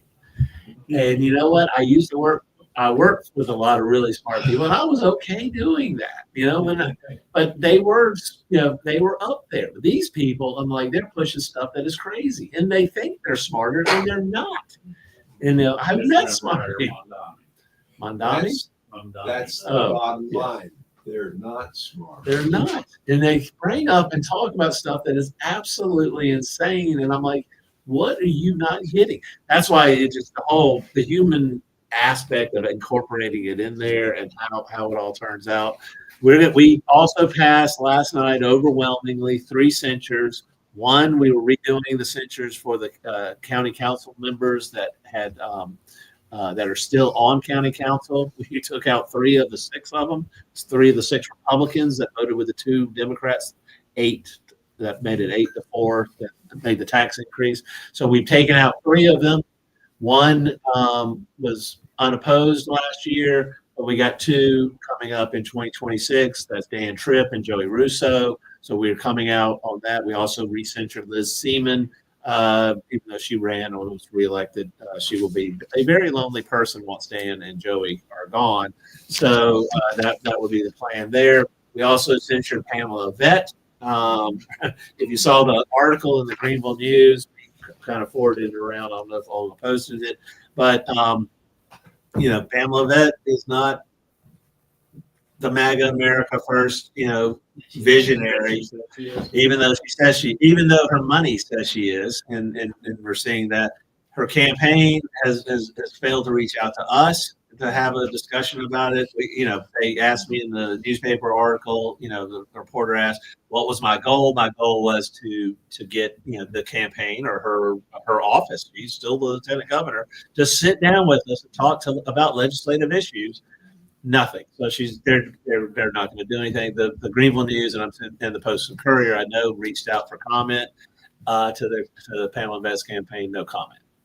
I'm like, oh my God. You know, I'm like, you're running for governor and you can't make a comment about this. And you're the sitting lieutenant governor. That's a problem. I mean, that is a major problem. And I have been told by a friend that the censure has, or at least the article, the Greenville News article, was sent to the White House. So that was my second thing. Number one, I wanted them to sit.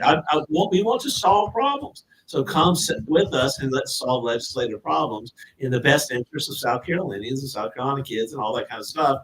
And they're not willing to do that. And I said, the second thing is, I want to make sure it gets to the White House so the president knows this is not the person that we want or the grassroots wants, you know, to be, you know, if you endorse, you know, that's turns my gut every time I see the TV commercials with Donald Trump endorsing it. He's not. That's the thing. And they had to stop it. Yeah. It's a lie. Last night. You saw it last night, really? Yeah, on Fox. holy cow. I thought they had stopped them. I thought they had been threatened to pull them. Maybe they just got threatened to pull the ones from Henry that made it look like Henry McMaster. The governor was endorsing her too. You know, what turns my stomach is her saying she started $1 billion company.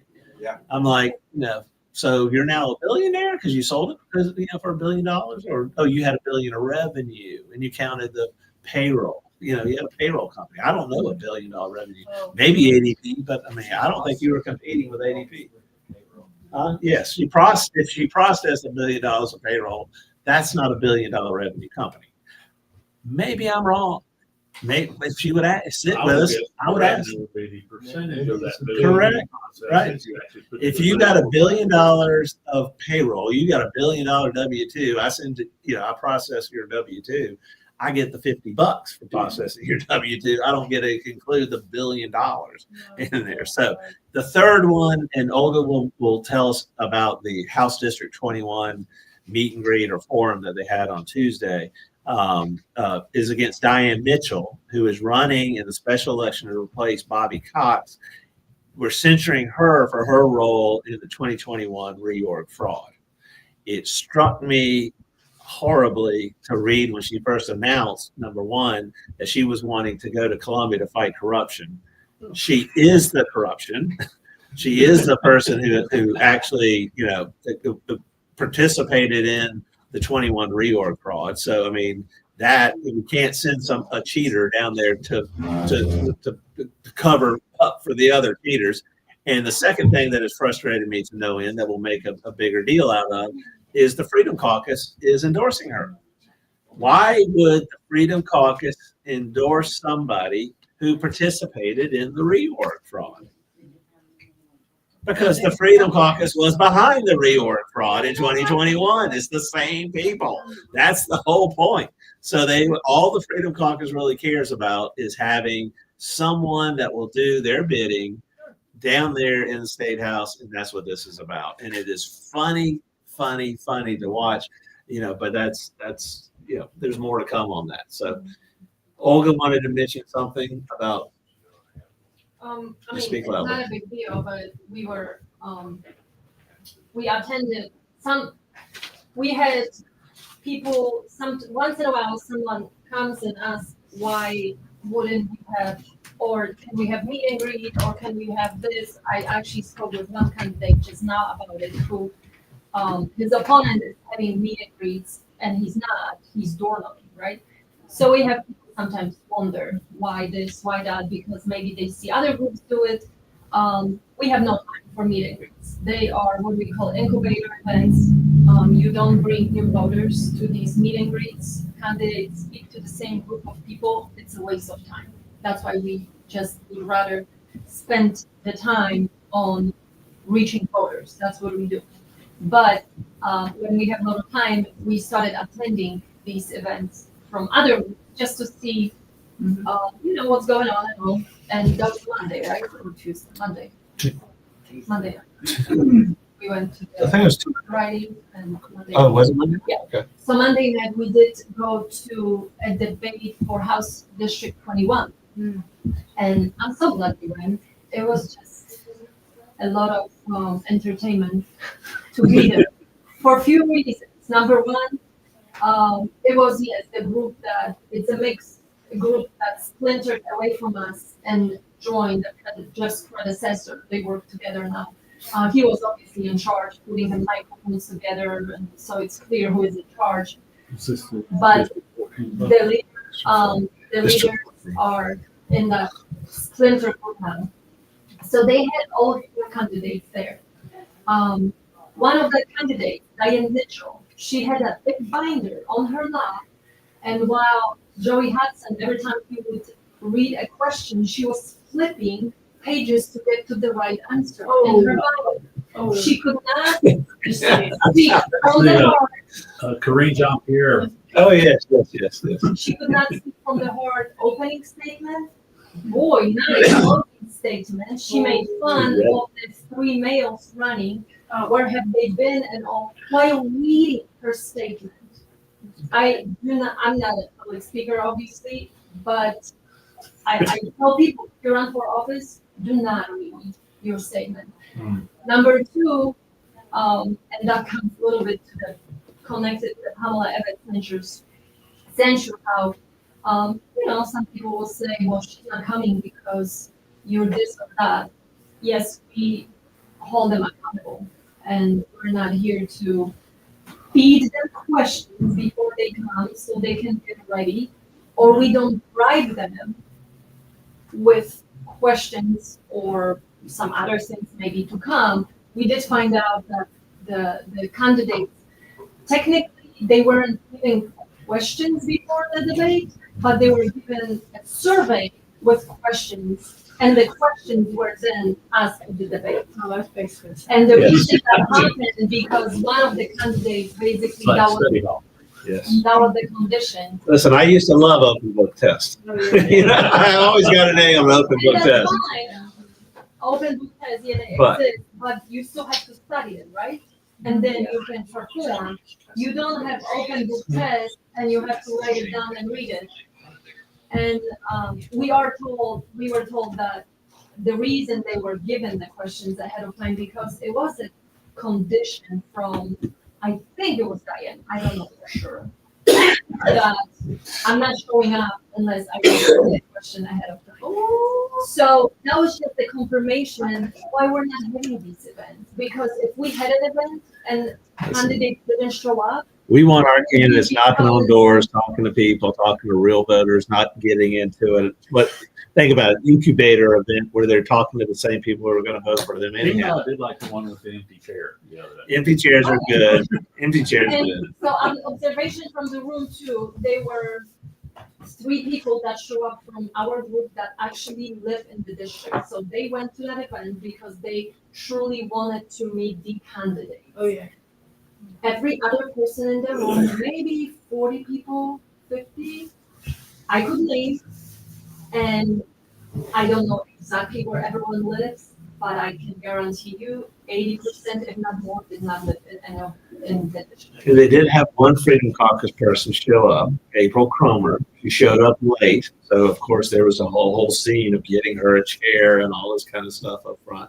And yeah, it's just And in bizarre. the opening, the person that was opening the event said, so you haven't even started the event, but she said, and we will not have time to get questions from the audience. Okay, what were they exactly running for? House District 21. To replace Bobby Cox. Yes, House District 21 to So- replace Bobby Cox. Before you start the In event, Columbia. Yes, House Rep. before you start the event, you already know you will not have time to get questions from the audience. Mhm. You were fed the questions, you read the answers, and you think that And that's a forum. qualify Yes, for the yes. job. Sounds like a pony show. Yeah. Oh, So- definitely. If you ask why we don't have these events, we would rather have all of you go and door knock and actually talk to voters and encourage them to go to the polls because I cannot see how that event encouraged one new voter to show up at the poll to increase the voter turnout. Right. Yeah. All right, the end. 123 brownfornc.com, brown4nc.com. FOR or number 4? either or. Either or. Wow, you're a genius. You actually bought both of them. Oh, also FOUR. And if you're out of the public school system, you can spell Brown FOURNC.com. Thank you. So you got all 3 of the potential options. So, Yes. anything else? Motion to adjourn. Motion. Move. Second. Oh yes, we do have flag waving from 4 to 6 here. With some of the TPUSA people are going to come. So it'll be out front. You ought to come because you were so good at it before, in the video. But yes, we'll do that today here at the headquarters. We've also got, we're doing another round. We finished up the round of one round of mailers we've got, but we are going to do a round of mailers. Might have to do with the censure going into District 21. So we want to write up. We got the envelopes to be written up and all that kind of stuff. So if anybody wants to hang around and write some envelopes or come early or do some of that stuff, we got another round mailer that will be going out in that regards too. So with no other business, we shall adjourn. All right. Thank you all, and help a candidate get elected. Help a good candidate get elected. So I know you're doing a good job. Yeah. Oh, that's fun. Yeah. We were driving across